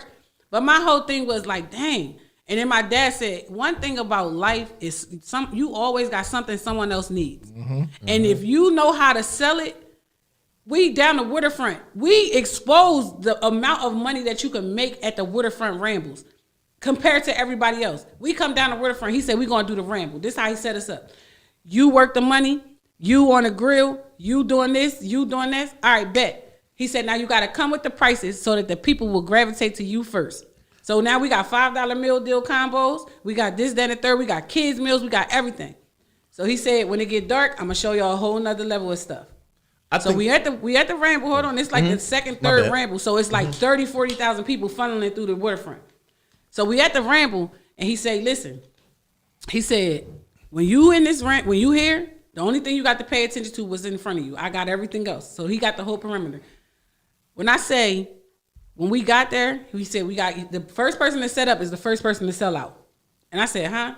Meaning the early bird definitely gets the worm. So we get there, we set up, boom. We got 50 things of ketchup. We got 50 things of mustard. We got 50 things of relish. And I'm going to just use these 3 as an example. And I said, why do we have so much ketchup, mustard, and relish? He said, you'll see. Guess what? Every stand there needed ketchup, mustard, and relish. Guess what we did? We sold them ketchup, mustard, and relish for $5. There you go. Now, we still got the 10 that we going to need all day, but we still had 40 extra to sell to everybody. Then we came with breakfast. Boom. Everybody out there setting up. They ain't get a chance to eat. We got breakfast sandwiches over here for $5. We sold breakfast sandwiches to everybody out there that was working. Now, y'all working to get money, but y'all paying us. And the number one thing, we got ice. We got something with this truck pulled up. Chick-fil-A got ice. That's another subject. Leave me alone. And ice, look. And then we got ice. This truck pulled up with a skid of ice. They was buying bags of ice from us for $40 a bag. Do you understand? We had so many bags of ice. If he never taught you nothing else, he told you to have more than to have less. Because somebody always going to need what you got. Right. Listen, supply and demand. That ramble, it was like a wow moment for us because we never watched honest money be made in such a fast thing. Then he said, it got dark. He said, watch this. I got glow sticks for sale. Boom, $1 for a glow stick. He had like 1,000 glow sticks. He paid like 10 cents per glow stick. He had 1,000 glow sticks. I got all the kids, the whole waterfront lit up. The next ramble, everybody came with the same stuff. You can't do it like Mr. Bad though. It got dark. We started selling glow sticks. Our prices dropped because we're not taking this stuff home. We got 2 for $1 hot dogs. We got 2 for $1 sodas. We got people who are so greedy. And the quote on my wall that my father taught my sister was, "It's better to make a slow dollar than a fast 100." And we didn't get that. But when we watched that at that ramble and you reflect on it, you know. He walked away from that ramble. He made like $30,000. This is no exaggeration. No, I believe you. And they was like, how? This couple over here arguing because they couldn't believe it, but y'all weren't honest with each other. He said that was the best ramble he ever had. But he showed us something. He showed us how to work and hustle for ourselves. He showed us that you always got what somebody else need. And in that life, like you don't know. They got Unity Day of Philly. I can't wait to get up there. I can't wait. You mean the African Day or no Unity Day the African Day? The Jamaican Parade Day or the Puerto Rican Unity Parade Day? This is everybody. Like they all out there in the by the is park, this the by Fairmont Park. Rock the Nation part? I don't know. I'm just saying they just all be different traits. I don't know. I'll be up there trying to hustle at all of them. I don't know which one it is. I'm going to Unity Day. They said come with anticipation to serve the minimum of 500 people. I'm going. I think being an entrepreneur, because your brother said that everybody can't be a boss, but I think everybody can't be embarrassed. Some people just got too much of an ego. With being an entrepreneur, it's certain things that you got to drop out of life sometimes to build up. Hustling and being an entrepreneur is two different things. Yeah, I mean, one needs paperwork and one don't. no. No, that's not true.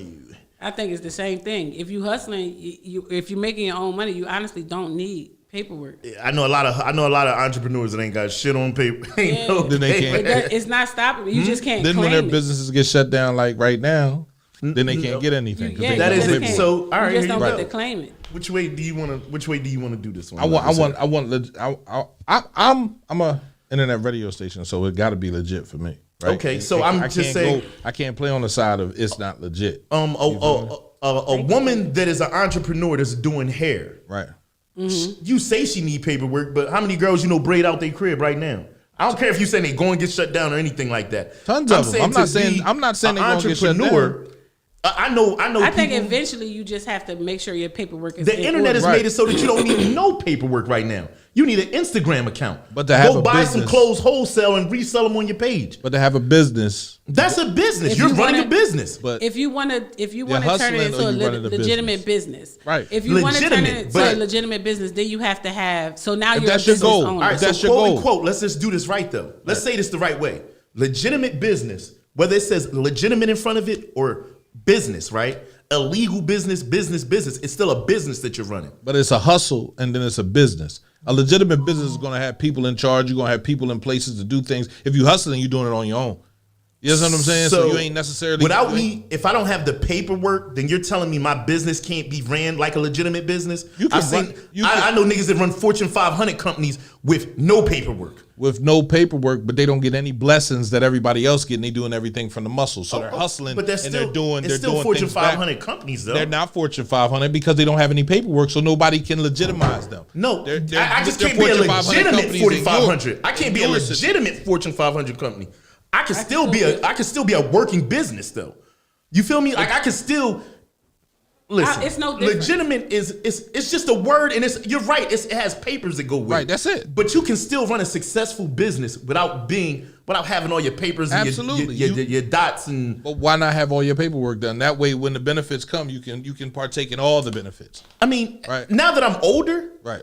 yeah, I do believe in paperwork. I lost out on a lot of money that I could have got because I didn't have my paperwork right before. And then once I See. got my paperwork right, Look. I was able to get some stuff done the proper way. You can get product at wholesale. However, you can get some better quality products. You need a license.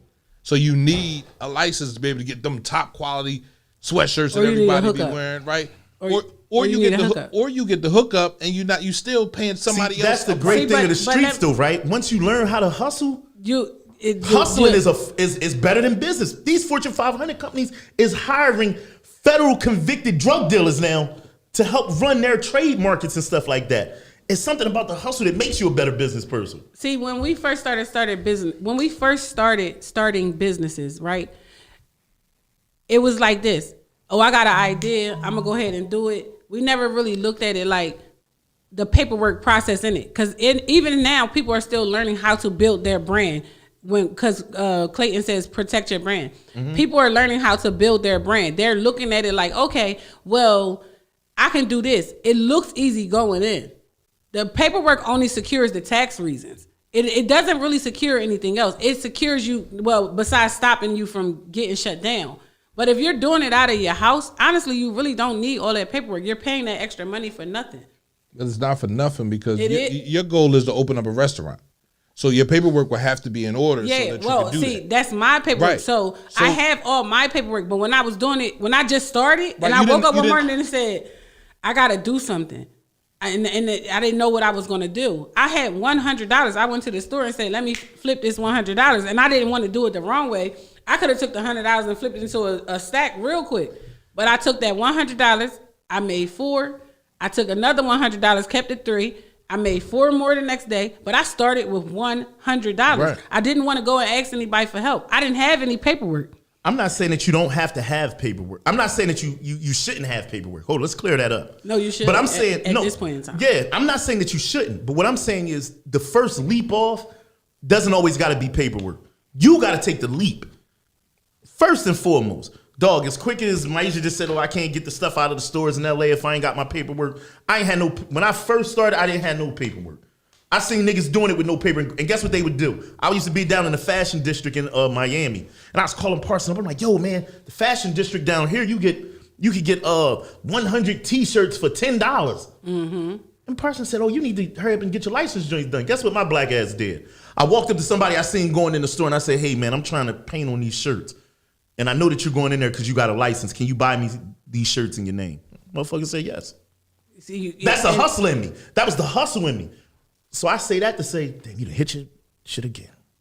I'm just saying that to say that Everybody don't have that. All right, but it's still the leap first. That works for you. You know how many people Nah, I know but went and some got people their would've said no. That works for you. Yeah, but listen to this. You You know how run many into people I know that went and got their paperwork done and then quit their business and didn't even get past the first year of having their business? They're not you. Again, like you can't sit there and say, "Oh, I ain't got my paperwork, so it could work." It might not work for me. It might not work for Derek, but it worked for you. So I'm not knocking you. You understand what I'm saying? But now that you understand, if you have your paperwork in order, I can get all this shit done a little bit quicker. It could save me a little bit of money. That's all I'm Right, saying. Lakeisha. The paperwork can get you the access granted in the areas non-paperwork can't get you, but your hustle can get you into those areas too. You just got to work harder.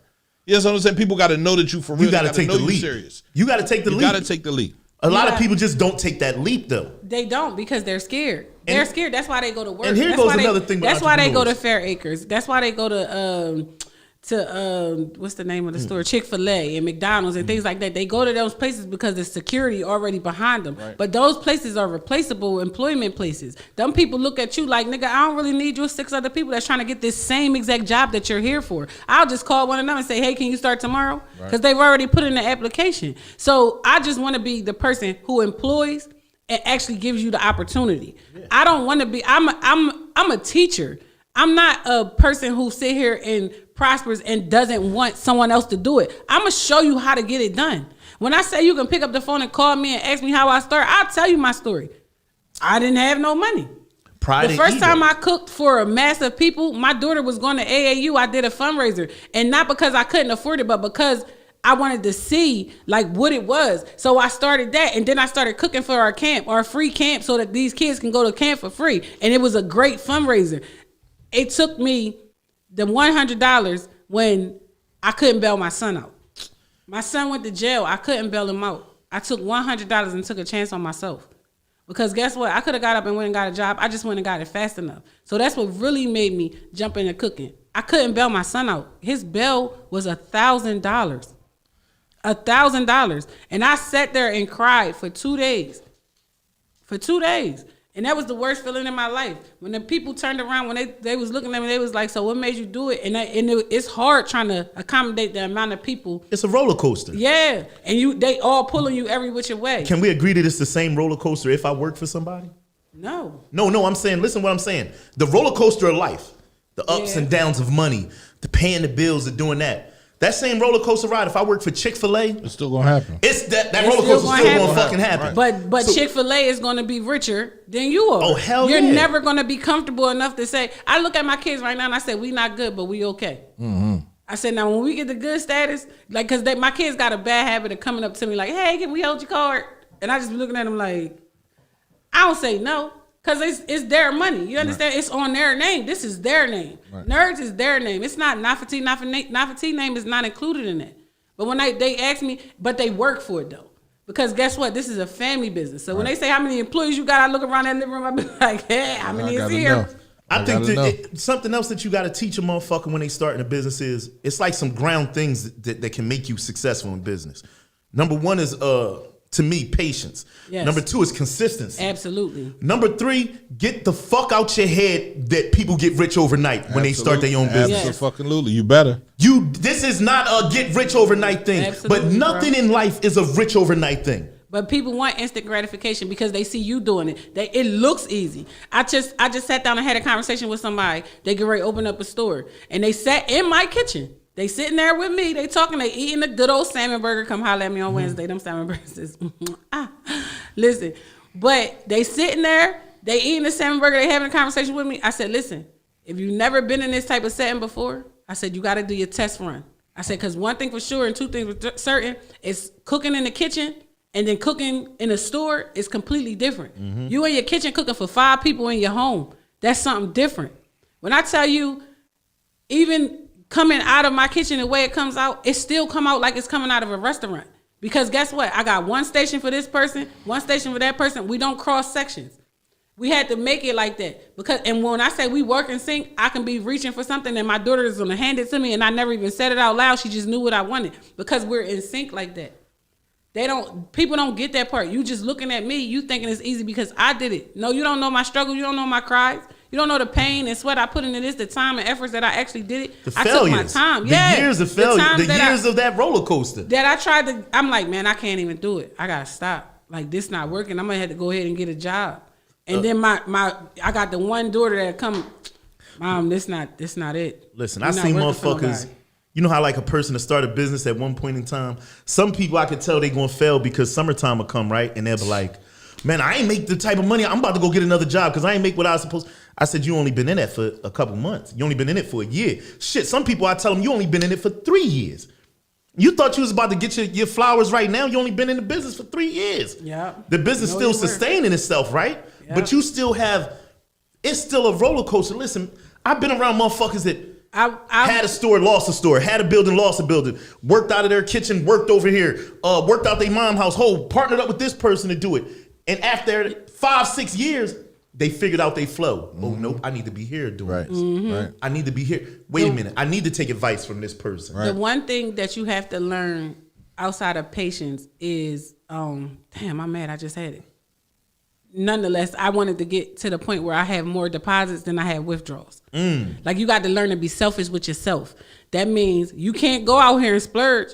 You got to put yourself on suspension. You from can't live every spending. weekend like it's a fucking you a can't- victory lap. You can't live like you the millionaire if you're trying to be the millionaire. You can't do that. You can't go out and buy the latest sneakers and the bundles and all of that stuff. You really got, like, I really had to tame myself, like, in my spending, because if I didn't, I would fail. I got bills, and I mean, I got bills, like real adult bills.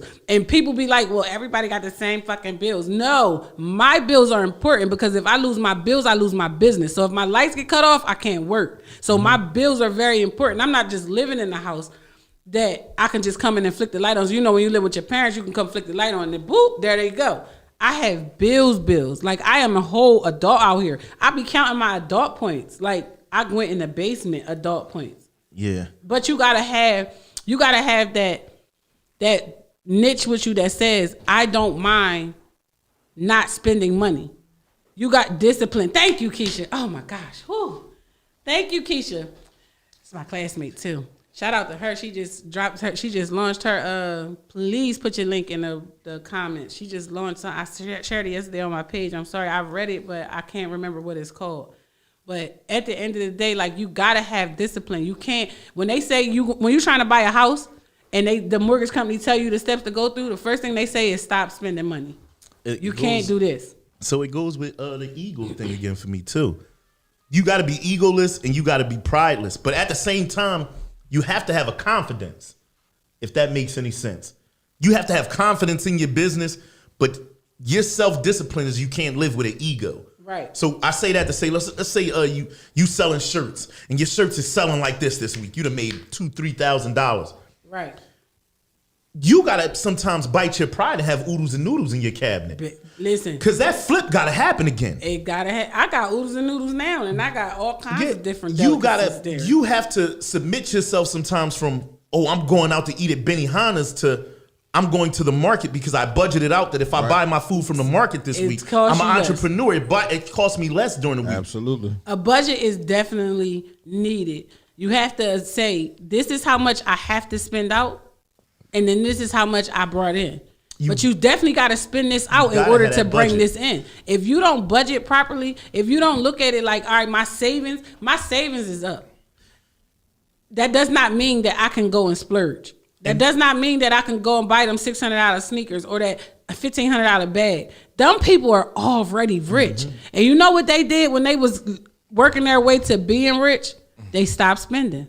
I think you I got got more deposits than I got withdrawals. you have to find a good mentor because money is something that has to be managed. Yeah. And people think that money being managed means I just get a savings account. No. And put the money in there. And put it in there. No, you're hindering yourself with that sometimes. Mm-hmm. I tell these kids that all the time. I say, once you start making money, you have to learn to manage money. Mm-hmm. So the best thing you can do is go find yourself a mentor who is living a life that you want to live. Mm-hmm. Or you can look up stuff. You can go to seminars or whatever, because a lot of times All right, if I put my money in a savings account, here you go. The interest rate might be 0.1, 0.3, 0.5, whatever. That means within a year, I had $100 in a savings account. Guess what they gave me at the end of the year?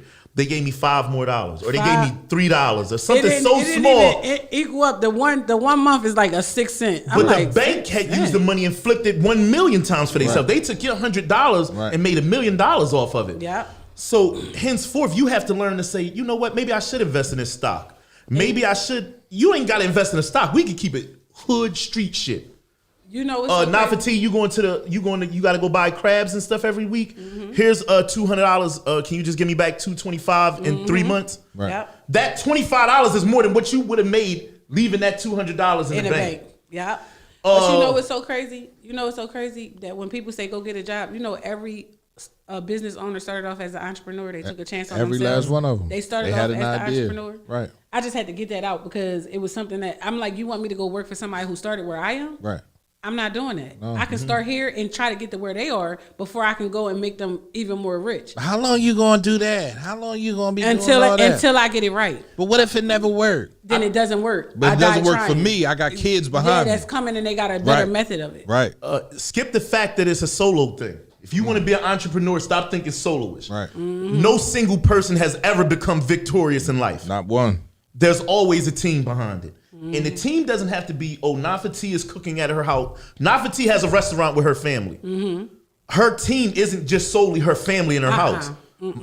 K Hunt and Parson, our team isn't just at that art gallery. My team is Pierre. My team is Nafati. My team are the Frankies and everybody else. You have to, Maisha, the Miss Too Much is all of them people. I have to invest in everybody around me. Mm-hmm. That makes your chain very strong. And they got to invest back in you too. They will, because let me tell you, once I make sure Pierre's business is jumping, Nafati's business is jumping, Parsons Tattoos is jumping, when I pick up that phone and I need a loan, when I'm somewhere and it's something for $1,000, I'm like, I ain't even got $1 to my pocket. Making sure your circle is eating good, right? Make sure you going to eat good. You know? I remember when I opened the store in Marcus Hook, me and Bayat, we opened the store down Marcus Hook and everybody came in. Kenny was under the sink trying to fix the sink. Jackie was taking orders. He was plunging and trying to set up. This one's trying to set up equipment and getting a mop. Like, man, what is this? I'm like, it wasn't like this yesterday. Like, we gonna I don't fix have it. no. Quan Knox supposed to be taking the pictures. He under there trying to light a fryer. Right. Like when I say work as a team. As a team, it became a successful day. But the stress from that morning, Jabri was right there. He like. Right. But here, look at a lesson of entrepreneurship when it comes to consistency, ego, and patience. Right. You don't have that spot no more, right? Nope. Did you quit cooking? No. Are you doing better than you were at that spot Absolutely. right now? It's a roller coaster. Absolutely. Some people got to learn it. When you're an entrepreneur, you won't get knocked all the way on your ass. All the way on You're your going ass. to check your bank statement on your Mac card. It's going to say -5. You gonna want to quit. You gonna want to -5. quit. What the fuck is -5? Now you owe the bank $5.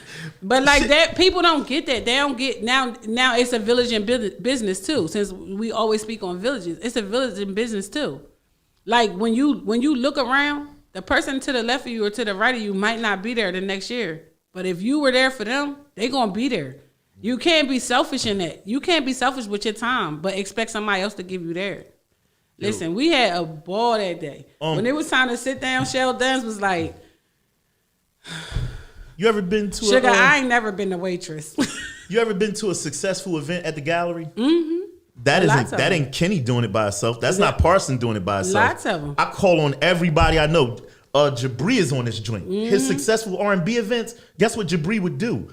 Jabri would, months ahead of time, I seen him, he would do his paperwork. Mm-hmm. Oh, I'm going to get this person to run the door. I'm going to get this person to do the drinks. I'm going to get this person to do that. And you inquire for everybody to make money. Mm-hmm. Henceforth, he had the best R&B events ever. He took his time months ahead of time and planned out like all these pieces around it. Mm-hmm. So when y'all got there, it was a smooth ass event. Absolutely. That nigga had hosts and everything, and everybody ate off of it, so everybody was happy to have another one. Absolutely. When he came in there, he said, I need you for this. I need you for that. I'm like, okay, what day? Okay, all right.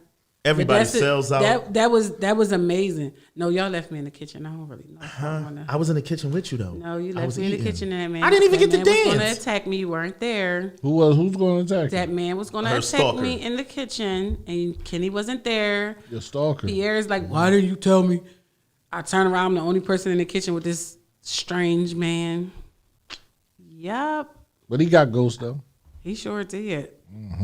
You know what? Lord. Ain't seen him in a long time either. Well, that's part of being an entrepreneur. Now, if I Right. tell you, you're gonna have. I ain't seen them since. I ain't gonna say what the last time. I eat over there as well. Yes, you do, good brother. Good brother. Like, I mean, everybody eats. I know if events happen, I know where to go for security. I know where to go for a DJ.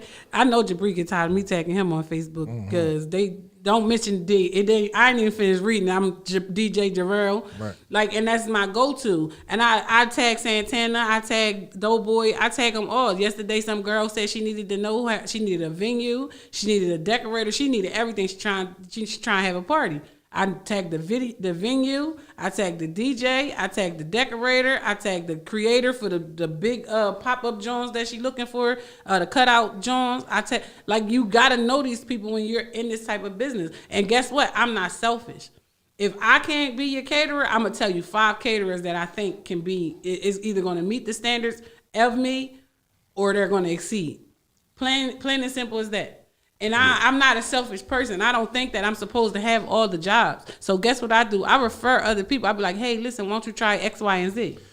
But I think that I think sometimes you do stuff non-oblivious that knowing that you're doing it.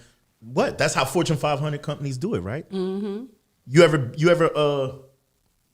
been in like a McDonald's and they got flyers for somewhere else? They do it sometimes. Yeah. They got flyers for football games or something else. That's like a theory on business. Mm-hmm. When I say ego again, you starting off your own business as a food person, please. I'm just gonna go with Chester people right now. Stop fucking cooking food, right? And saying that somebody else can't cook food near you. That's how all the winners win. It's called a food court. You go to any major mall, there's a food court right there. Burger King across from McDonald's. And stay consistent with what you sell. That's it. You can add new stuff to your menu, but stop trying to do it because you see somebody else doing it. Don't get me wrong. The Burger King, his main focus is a burger.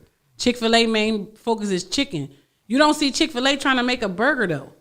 They sell ice now, though, not for tea. Don't keep saying that, Kenny. I'm going to get a bag of ice when I leave this joint, dog. I'm going to get an oil change.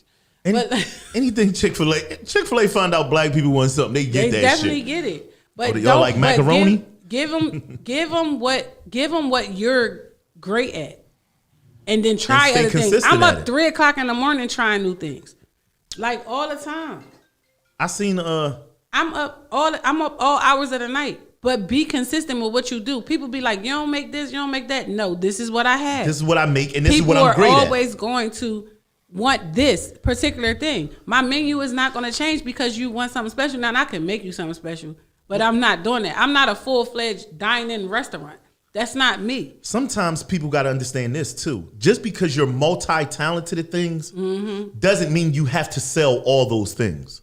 Absolutely. Sometimes that can oversaturate what you're trying to do. So basically, let's say, oh man, I know how to cook pizza, I know how to make spaghetti, I know how to fry chicken, I know how to do this, do that. Start off with one thing you good at. Yep. And build on it. Yep. One of the most strongest stores I seen when I was younger, right?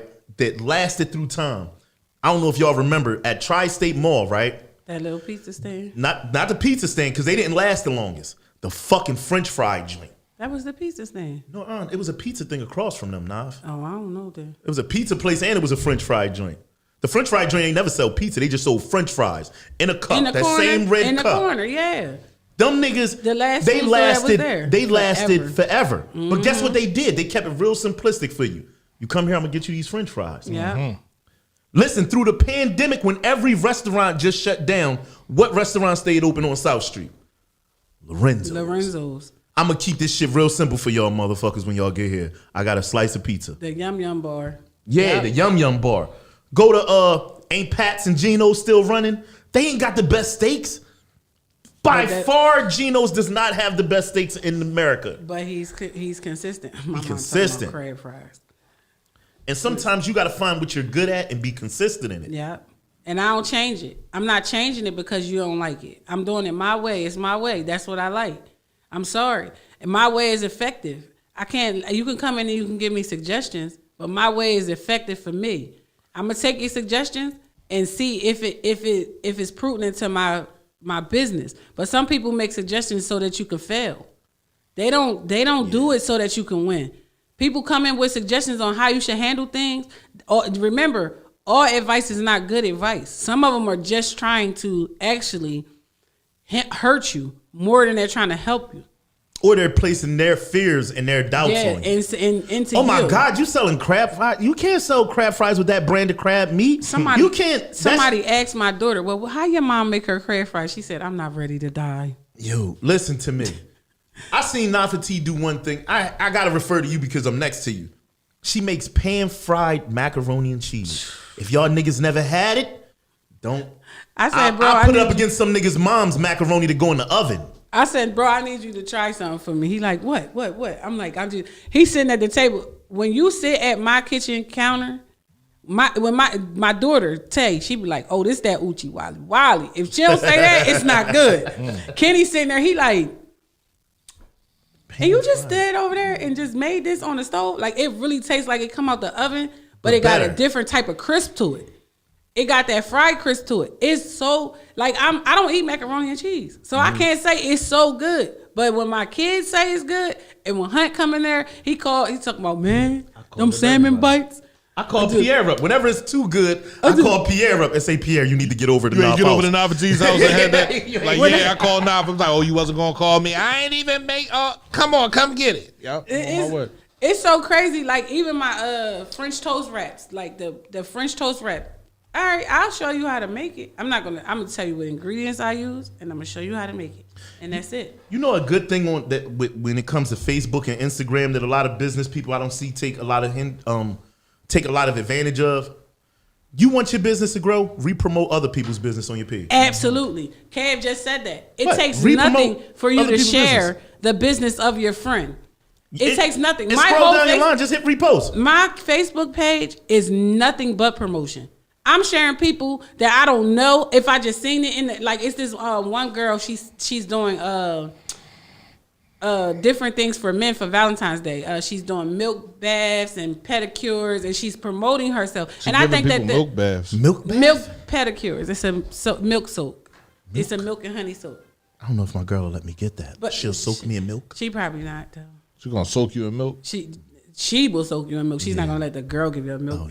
She'll let her give you a pedicure. My girl will soak me in blood if I let another woman soak me in milk. Yeah, this bull is crazy. But yeah, like you just gotta like promotion for other people is promotion for you. Because once you promote them, they'll definitely come back and return a favor and promote you. I get sneaky for you. You ain't gotta re-promote me. So what happens is, algorithm is. If I promote your business and you don't promote mine, it's okay because it re-promoted itself. Yeah. So now all your followers get to say, well, who's this guy Kenny that promoted? Because on your page, it's going to say this post was shared by this person, this person, and this person. Yeah. So sometimes even if that person doesn't even promote you, go down, man, promote 20 people in one day. It's only going to take you 5 seconds. Go down, repost. Share. It's going to drag all them people to your page. We got to think business algorithm here. She got it. She got the black Rolodex, the Keisha. Let me just pull her up. She got the black Rolodex on her page. She black businesses is all up on her page. That's what I shared yesterday. I'm like, I know what it is. That's my people's on Instagram. Yeah. There she go. So she has the black owned business directory and marketplace. Like, shout out to her because everybody asks for it, but nobody ever sits down and actually put it together. And I'm one of the everybody's because I asked for it. It came up on my page a couple of weeks ago saying in my history, it said I asked for everybody to promote their business on this page and put their email address there. So, or your link or whatever. So it's Black Businesses Matter on Facebook. They have something where put your business here, and somebody out of this should buy 3 things from your business, and you do the same for someone else. So that is being promoted. Like, we're trying to get the black dollar to stay in the black community and actually be effective for us and not for other people. Sure, we're going to have to use other people to get some of the resources that we need, but at the end of the day, if we spend black, we'll succeed black like that, and that's how it has to be. Being an entrepreneur should not be a bad thing. Don't look at it when people tell you should get a job. No, you shouldn't. You should do exactly what you want to do, what works for you. If you decide to get up and go to work every day for 8 hours for somebody else, and you come home making a fraction of what make a plan to get up out of that, you can actually start a nursing business, what did they say? A home health care agency. What did they say about that, Naf, when they were like, if you can spend 8 hours working for somebody, how much time did you invest in your business? Because it's still, how many hours is left in the day? It's like 16 hours left in the day when you get home. So what time did you invest into creating your own business? Because you had to come home, you had to get the kids from school, you had to do X, Y, Z. And this is if you're working first shift. So if you're working second shift, you didn't sleep half the day. You got up, you had to run a couple errands, and then you had to go to work. So you're really not getting time to invest in yourself. It's not a whole bunch of time. You sitting here, you squeezing it in a 30-minute lunch break.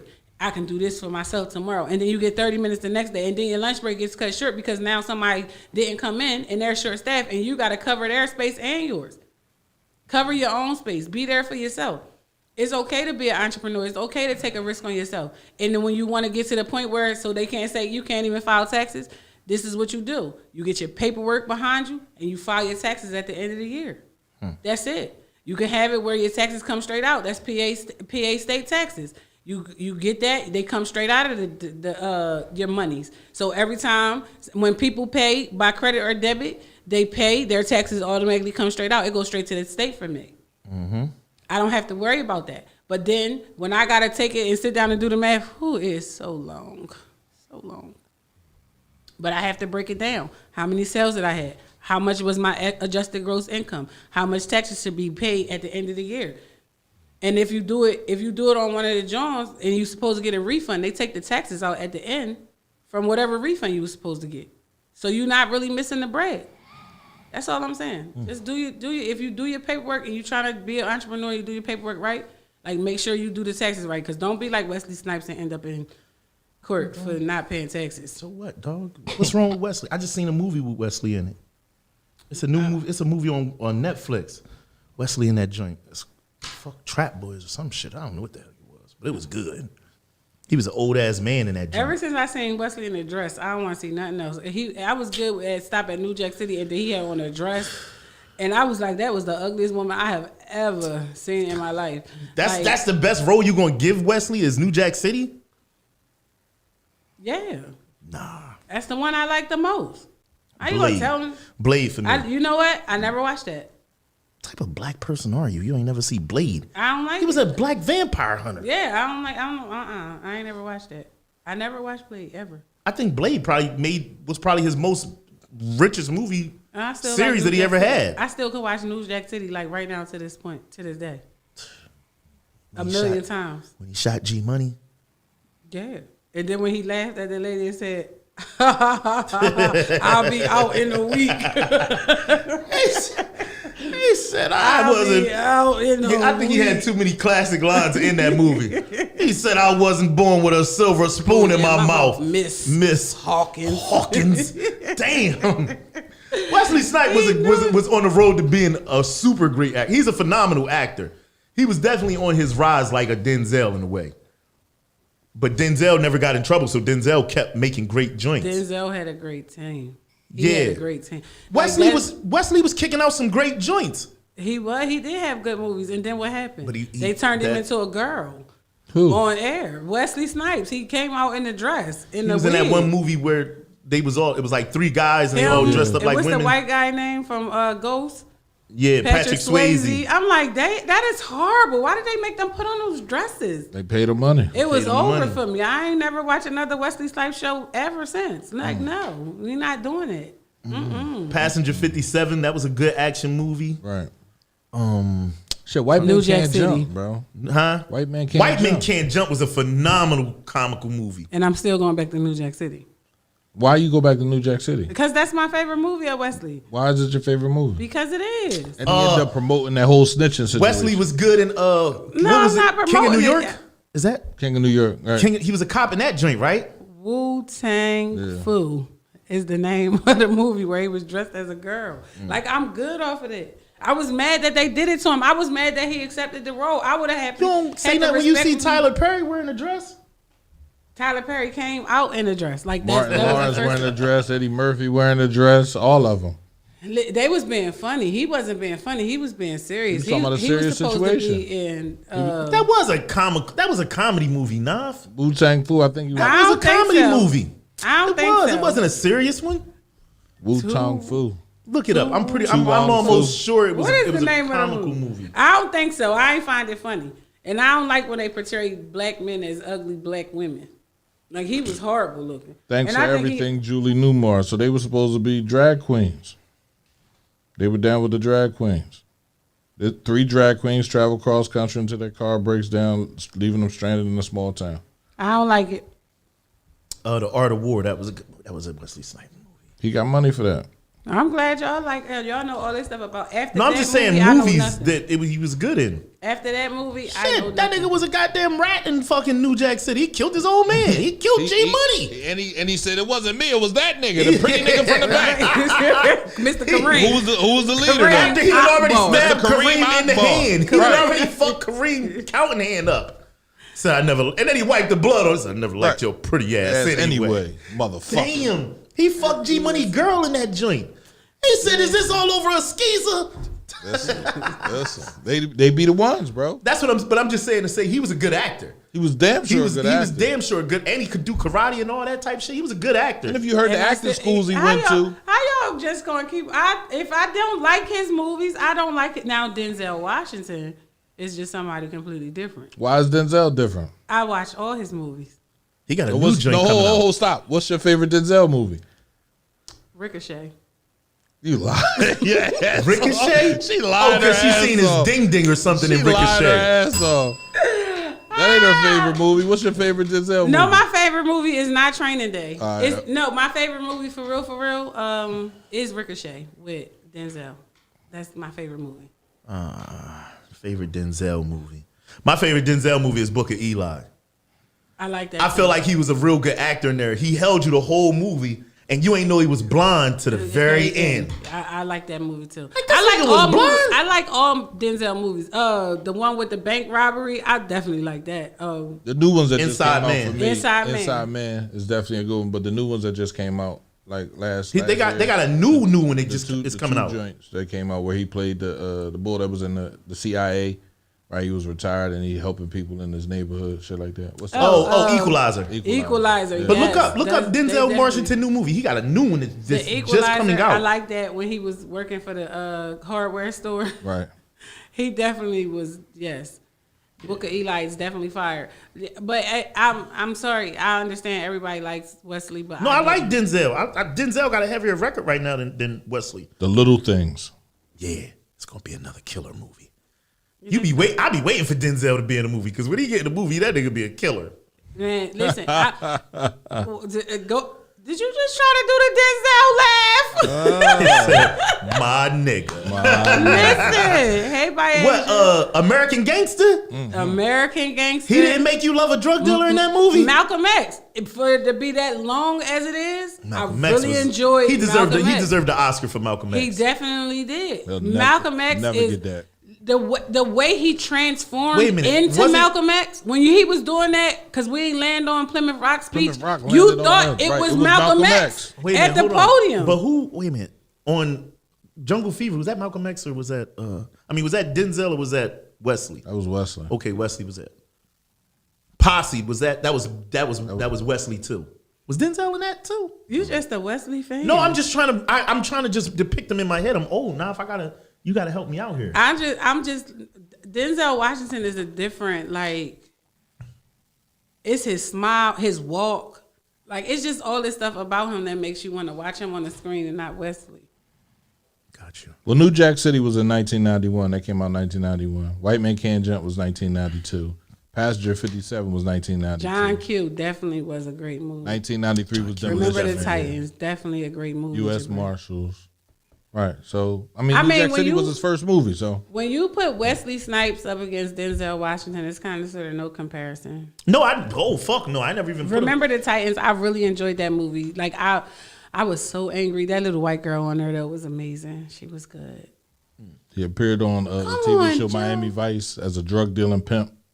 Who, Wesley? Wesley Snipes. In 1986. Damn. Remember the Titans was another one of my favorites. Yes, Remember the Titans was a good movie. The Oh, Hurricane was a good movie. Hurricane was I've definitely seen a a good lot movie. more of Denzel movies than I will ever see of. Because Wesley got knocked out the game. Of West. Ooh, Was yeah, Wesley? After he put on that damn dress. No, after he ain't paid them taxes. But you know what's so crazy? Like I like Ving Rhames and Holiday Heart. Is that weird? But I just couldn't deal with Wesley Snipes in the dress. Because he You do came what? out. Because you. Ving Rhames, ain't that how you say his name? And Holiday It's Heart. kind of like if you seen That's Denzel my in a movie. dress I'm right gonna go home now, and you watch would be that today. upset. That's because it wasn't funny. If It's they kinda put like if you put Denzel in the dress, you would be I'ma upset. snap. That's because it wasn't funny. See, Holiday Heart wasn't funny. It was more compassion and where he came from and what he, He had was to like, deal with. Rhonda, you got to get it together, girl. But Wesley Snipes was being funny, so now don't play about this. Don't be What being was it? funny. What was the Pelabellum something? That was Parabellum. that was the train movie, right? Right. Yeah, he was good in that. Denzel was just good in all his goddamn movies. I'm Every sorry. movie Denzel is in, he's You good find at. out he in Right, that shit, you right, be like, right, oh, this right. shit Yo, about I'm to be fucking with that drink. this shit about to be crazy. It's gonna be well acted. His lines gonna be on point. So I'm with him. I'm definitely with him. Hurricane, man, that nigga yelled out to the bully. He said, he said, Wesley send them Snipes all in in the here new when he was West- in his cell. Right. He said, Wesley "Send them Snipes in the in." new Fast and Furious, Mom. I know. Fast and Furious 10 just came out. I know he definitely in Wesley is in the new Fast and Coming Furious. to I think America. that's what she's trying to say. He ain't Coming to America too. The new Coming to Wesley America? Snipes, but he playing a funny role. I don't know, a war leader, a warlord, or something And like that. he in the part 2, Yeah, don't that come out next week? yeah. I don't care. As long as they got Eddie in Coming to America. You can't have Coming to America without Eddie at all. I don't know. I want to know how he had a kid, Who? Eddie. How he had Where? a kid and left it in New York, and you married the babe. So he must have had sex with one of the chicks that he was fucking with, or he was looking to fuck with. Wait a minute, say that again. Because He's going back to find his He's kid going or back something. to find his kid, but he's in Queens, and it's like, why you got to go back to Queens when your wife came to Zamunda with you and you married her? So you must have been playing around with somebody. before Nah, you I met think her. she left. No, she ain't leave. Who leaves Zamunda? She's a queen. You would leave Zamunda? I think she left, y'all. You gotta Why would watch she it. leave? I don't know. Watch it. She No, left. ain't- and not tell him that he got a kid? Yeah, they do it all the time. That's bullshit now. All right, we She's gonna the see. queen of an African Safe House country. was tough too. Yeah, Safe House was definitely decent. Listen, they do it all the time. I think she left though, cause they didn't show her in the preview. She from Chester. She She in the said when she preview. left, all the women leave all I- the He in the time. preview sitting in a chair. Soon As his wife? As his fucking wife. I don't know. Well, we gonna find out if he got a son out So you there. have an heir. So he got to go all the way back to Queens Again. and look for this Is he little gonna boy. work at McDonald's? Nah, he ain't gonna work at McDonald's. McDowell's. McDowell's. They got the Big Mac. We got the Big Mick. So now I'm washing lettuce, but soon I'm gonna be on the fries, and that's when the big They bucks had the start. soul glow in that drink. Just let your soul glow. Have a milkshake, son. Yo, it's some classic So black wait, actors, do right? we have to go back and watch the first Coming to America in I order don't to think watch the second nobody. one? I don't think nobody has. If you have to go back and watch it, Where did he slip in the girl with? never did they ever show him dating any other chick. He went out and they sat at the drink when the babe was like, "And your little girlfriend, your boyfriend too." He was like, "Oh, when Arsenio Hall was the babe." Yeah. He's like, "Yeah, I'll take you back in the room." And your little boyfriend too. I said, "Damn." Now Arsenio was there. Messing with the other. He wasn't. He was the helper. He wasn't. He didn't have any. I don't see it. I don't see where this baby about to pop up from. Well, they say that's the whole reason behind it. We'll watch the previews when we get off of here. My thing, I thought he was gonna have a son with the babe, and then they were gonna send the son to America. You know what I mean, because he is half American, so he go. I can see that, but this whole premise that they coming out with now, Thank you so much, Clayton, for that. that's too We much. appreciate it. That's our goal here. That really honestly is our goal. We do have other topics and stuff like that. Hakeem was tricking. Yeah. Hakeem. Yeah, the guy. The Hakeem prince. is the prince. No, but the guy Hakeem- was saying that he was the prince. Arsenio was saying he was the prince. Remember, he was lying Ain't no and way telling his them he was dad the gonna prince. send him back to get somebody that ain't the prince. He's looking for his heir. Oh, man on fire. Man, Yeah, on how we forget about Man on Fire? Man on we ain't fire. shit. We should all get You fired. know what, Al? You was so right. Oh, how did we not say Man on Fire? Man on fire. I'm gonna go home and watch TV today. Man on Fire was I tough. can't afford to go home and watch TV today. I need to pack. I need to work. Man on Fire was a tough one. Yeah, Man on Fire. Oh man, that was a good one. I don't know. And then I don't know. A good Denzel line is like, don't go to training day. Please don't go to training day. Don't go to training day. Don't go to training day. Everybody go to training day when they say a Denzel line. In Training Day, I feel like Denzel should be one of a criminal in the Marvel books. For like when they make like the next Joker or somebody like that. Just for his punchlines? No, because he has that swag that takes him there. That motherfucker, he said, "What you been plotting this all day?" He said, "I've been plotting this shit all month." He said, "Do you think they gonna believe you? You got PCP, wet, something else in your system?" He said, he was just good at.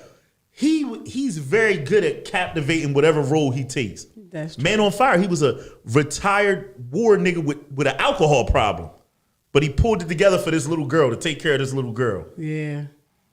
He was just, just the movies that he be in. That might be my second favorite Denzel movie. I love Training Day. I is like like Samuel number L. 5. Jackson, right? But he talked the same in every movie. I expect to hear Samuel L. Jackson talk the same way, no matter what the movie is. Oh damn, motherfucker!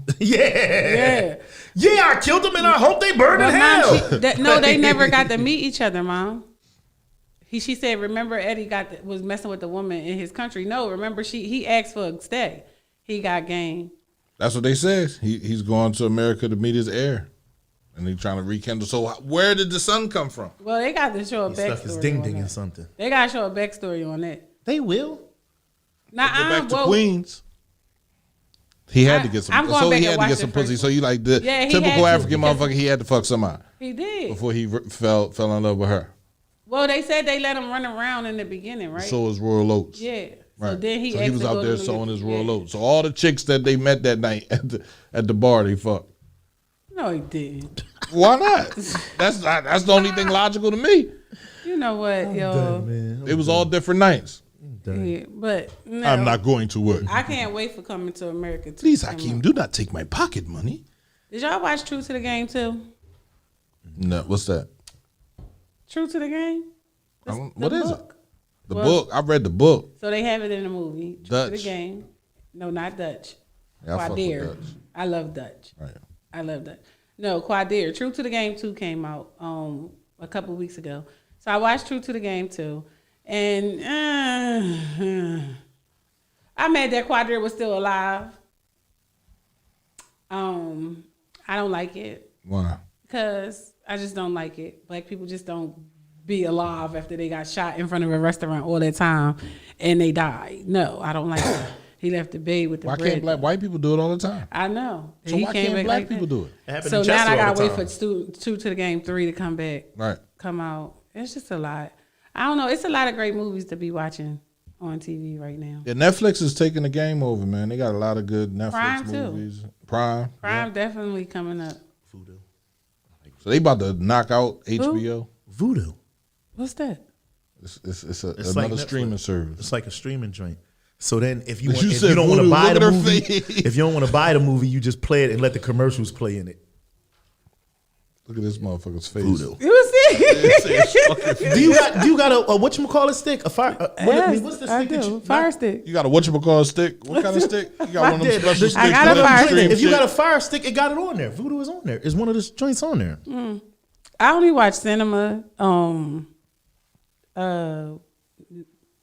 Prime, and Netflix on my I Fire watch Stick. Disney. I My watch mom be like, Mandalorian. "Monkey, you gotta watch this." She be sending me all kinds of movies to watch. Disney And go Plus on for me. Cody, watch Outside the Wire. That's what she said. I watched Outside the Wire. That joint That was joint good. is My crazy. mom just That said joint in was the comments. great. That was Oh, a I'm all great right. I'm gonna movie. go watch it. Mom, I watched 35 and over. I had already seen that movie, and you Nah, made me watch it listen, again. if you want to watch something that's almost, I'm not saying it's very comical. It's a cartoon though. Watch Big Mouth. Don't let your kids watch it. But they probably already seen it. If you saying that, It's like what was the movie about the food? no, You this couldn't is believe it's a it? show. Oh, It's sausage party. Yeah. it's a series, but it's like how South Park or how Beavis and Butthead was, but worse. It's called Big Mouth. Just go click it on. If you can get through the first 5 minutes of it, you'll be on the floor A laughing. man fucking the pillows. You seen it? Yeah, I watched it. I ain't watching it. No, thank you. He got whole I relationship pass. with the pillow. He get the pillow pregnant. Yeah, She I'm have gonna his pass baby. on that. I'm gonna pass on Then that. he gay. He's sleeping with a male pillow Oh God. at the gym You working gotta- out. you The gotta shit is watch crazy. it. It's a But these cartoon. little kids though, they They're little kids kids. going through hormones. So they got hormone monsters. My and shit son like is that. going through hormones right now, Yep. and I am very upset Why? because You upset? yes, like I No, just you can't be upset believe if it don't work. No, I'm just like, I just can't believe it. Like, I can't believe that my 14-year-old son, It's like, over. I'm listening to him talk downstairs. He's like, nah, what's up? What's up? I said, who the hell's downstairs? Right. They JP laughing. same way. Yes, like, where did this come from? Like, the transition with Rajon was different. The transition with Teeth was different. But I'm at Cheeks, and I'm like, nah, I done seen this nigga every day of my life. I did not see this. I keep telling him, I say, you got nipples. You know what I'm saying? Man, why you keep looking at my chest? And I'm like, well, when did you start getting nipples? He's like, Mom, it's been like a couple months now. Like, then the other day, he gonna come in and say, you see my hair coming in? Nigga, my piece of. I said, boy, I will knock the shit out you. Like, I'm just like, I don't understand. You like, can't knock the shit out of him because Yeah, you for can't. growing Yeah, up, don't- for absolutely. growing up, no, you can't. But it's like, when he come downstairs and say, P, he was like, So what yeah, you I'm say about to to go him? play basketball. I said, Right. Right. You gotta let him be a boy. You gotta let him be a boy, man, and you gotta You can't Not suppress. let Don't him go, suppress but- them. Yeah. because you never know. You suppress it, you make it bad. He'll think the other thing is good, and then yeah, you know. that stressed me the fuck out If, again. if you'll know when he get too deep in his hormones when he starts Absolutely. taking long showers. Yep. Yeah, he Why take you in the long shower? showers, And you washing can't his find the head, lotion. all kinds of stuff. I'm looking at. I said, You know what long showers is, don't you? I said, Deshaun, You got hard ass socks on the floor that's yellow at the tip. Like what the fuck is this? what? Yeah. You didn't know what Put the it in long the sock. shower is? When you- No, I for know what the kids. long shower is, but he like take 2-3 showers a day. Oh, yeah. But he come down the steps Oh, the his other day. testosterone talking is about- jumping. He come down the steps talking about, I'm gonna go play basketball. Right. I said, where? My mom gonna say I told you. Mom, don't play with me. Them hard ass socks. Them No, hard she socks. told me she brought him some LED lights, right? So they go all around his whole room. Right. So he had them on blue, had them on green. She said, "Oh, he in his room ready for a girl to come over." Uh-huh. So If the I girl let his don't make it girlfriend over. her. I said I don't appreciate that you keep going to her house, but she don't come here. I don't like that. I'm not a one-sided mom. Right. So you got to spend just as much time over here He can't. as he go over there. So he invite her do what over. he Right? He gotta like, do, my child." mom gonna say I can't come back over your house if you don't come over her house and meet us. Yo, they sitting in the living room. I come downstairs. I'm like, what's your name? She tell me her name. I said, oh, you're pretty. You know, you should have been here. I know your mom, blah, blah, blah. So she like, I know, and da-da-da-da. I go in the kitchen. Yo, I turn around, look, and Deshaun is going. So I'm like, well, where the hell is Deshaun at? They said, oh, he upstairs in this room playing this game. I said, well, where's the girl? And she said, upstairs in the room. I said, Bayat, please go upstairs and tell your nephew before I kill him. I'm telling you, I'm gonna kill him. Like this is seriousness here. I don't play that. It ain't no having no company in no bedrooms, no nothing. I don't give a fuck what door not shut, no nothing. If my son is over your house, I expect for him to be in the living room, dining room, in the kitchen. He use the bathroom. That's it. If y'all got a basement, that's on you. If you decide to sit him down there, I know what my son's doing, but I know he's not doing at my house, and that's that. I said, please. I said, go upstairs and tell him if he don't get his ass down here, I'm gonna drag him down the steps by them ears. No. I'm like, sweetheart, you gotta come. Guess what he said? We just gonna walk to the store. See you? Walk to the store. I don't care. I do not play that. No. Child walked upstairs one day and my daughter, Diage, had a friend. Just the homie. Like him, it was him and 5 girls. The boy is upstairs in her room on the bed. I said, excuse me, sweetheart, your place is downstairs. Let's go. She like, Mom, this is, and she said his name. I don't care. I'm not one of those moms. I don't tolerate no upstairs, no nothing, no bedrooms, no shut doors, no nothing. I ain't Who playing. at the house with your kids right now? They there by themselves. That's it. They know better. They know better. Listen, This motherfucker. I don't know what he laughing for. I know who there. And if it's Where anybody there's a extra, testosterone, there's a way. and if it's anybody extra, guess who's telling? Dylan. Dylan won't know. Yes, he will. Dylan know Us everything. guys that's are going the on in most house. craftiest guys in the world. You ever seen them trip lights when they got little red lights and the bulls got to break into the bank getting all over them? My You tell a little 13-year-old 13-year-old that he got to get through them trip lights to get to some yams. Watch what he do. He gonna make it through.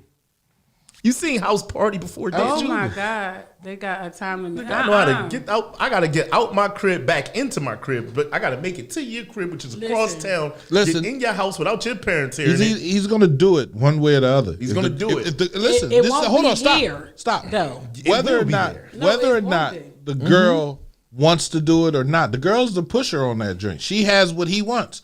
So if she's willing to give it up, it's going to happen wherever. You want to know that it's somewhere where you know where he is. It's not going to happen. Because if it happened outside, he get pulled over. Now he's on Megan's law, right? Listen. She's good, but because his penis is out, he's on Megan's list. It's not happening at my house. Better let him. No, I'm not. You know who a nigga listened to more than his parents? My dad said this when I was young. You know who a nigga listened to more than his parents? That girl. His dick. Right. True. His dick said, Get yo. that grown ass girl out of my house. yo. And this girl comes from a nice family. Like her mom and dad both are respectful, church family and all that stuff. I'm just like, sweetheart, you should have knew better than to go. They gotta do church. Y'all church girls be freaky. Stop Y'all saying church y'all. girls was freaky. No, motherfucker. they wasn't. Yes, they Everybody were. else went to the clinic and came back out with a bag of condoms. Not that church girl. Boy, fuck you. She came back with the spirit of Jesus. Who got you pregnant? The spirit of Jesus? Nothing but the blood of Jesus. See y'all tomorrow. CMPRadio.net, man. We want to thank everybody. CMPRadio.net. It's the station. Thank you for tuning in today. As always, man, we're going to end today's show with a commanding life verse, right? January 25th.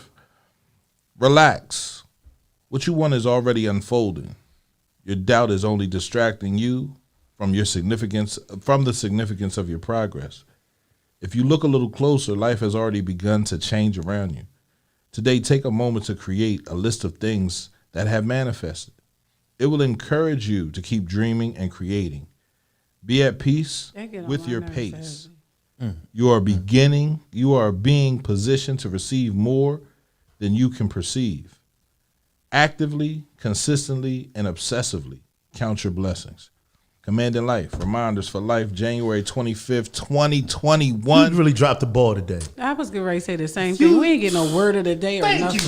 Like, At least what in leave the me world? there. Like you Y'all got just one said goodbye. fucking job. Y'all just you said got one goodbye. fucking job to do, Oh, dog. word of the day.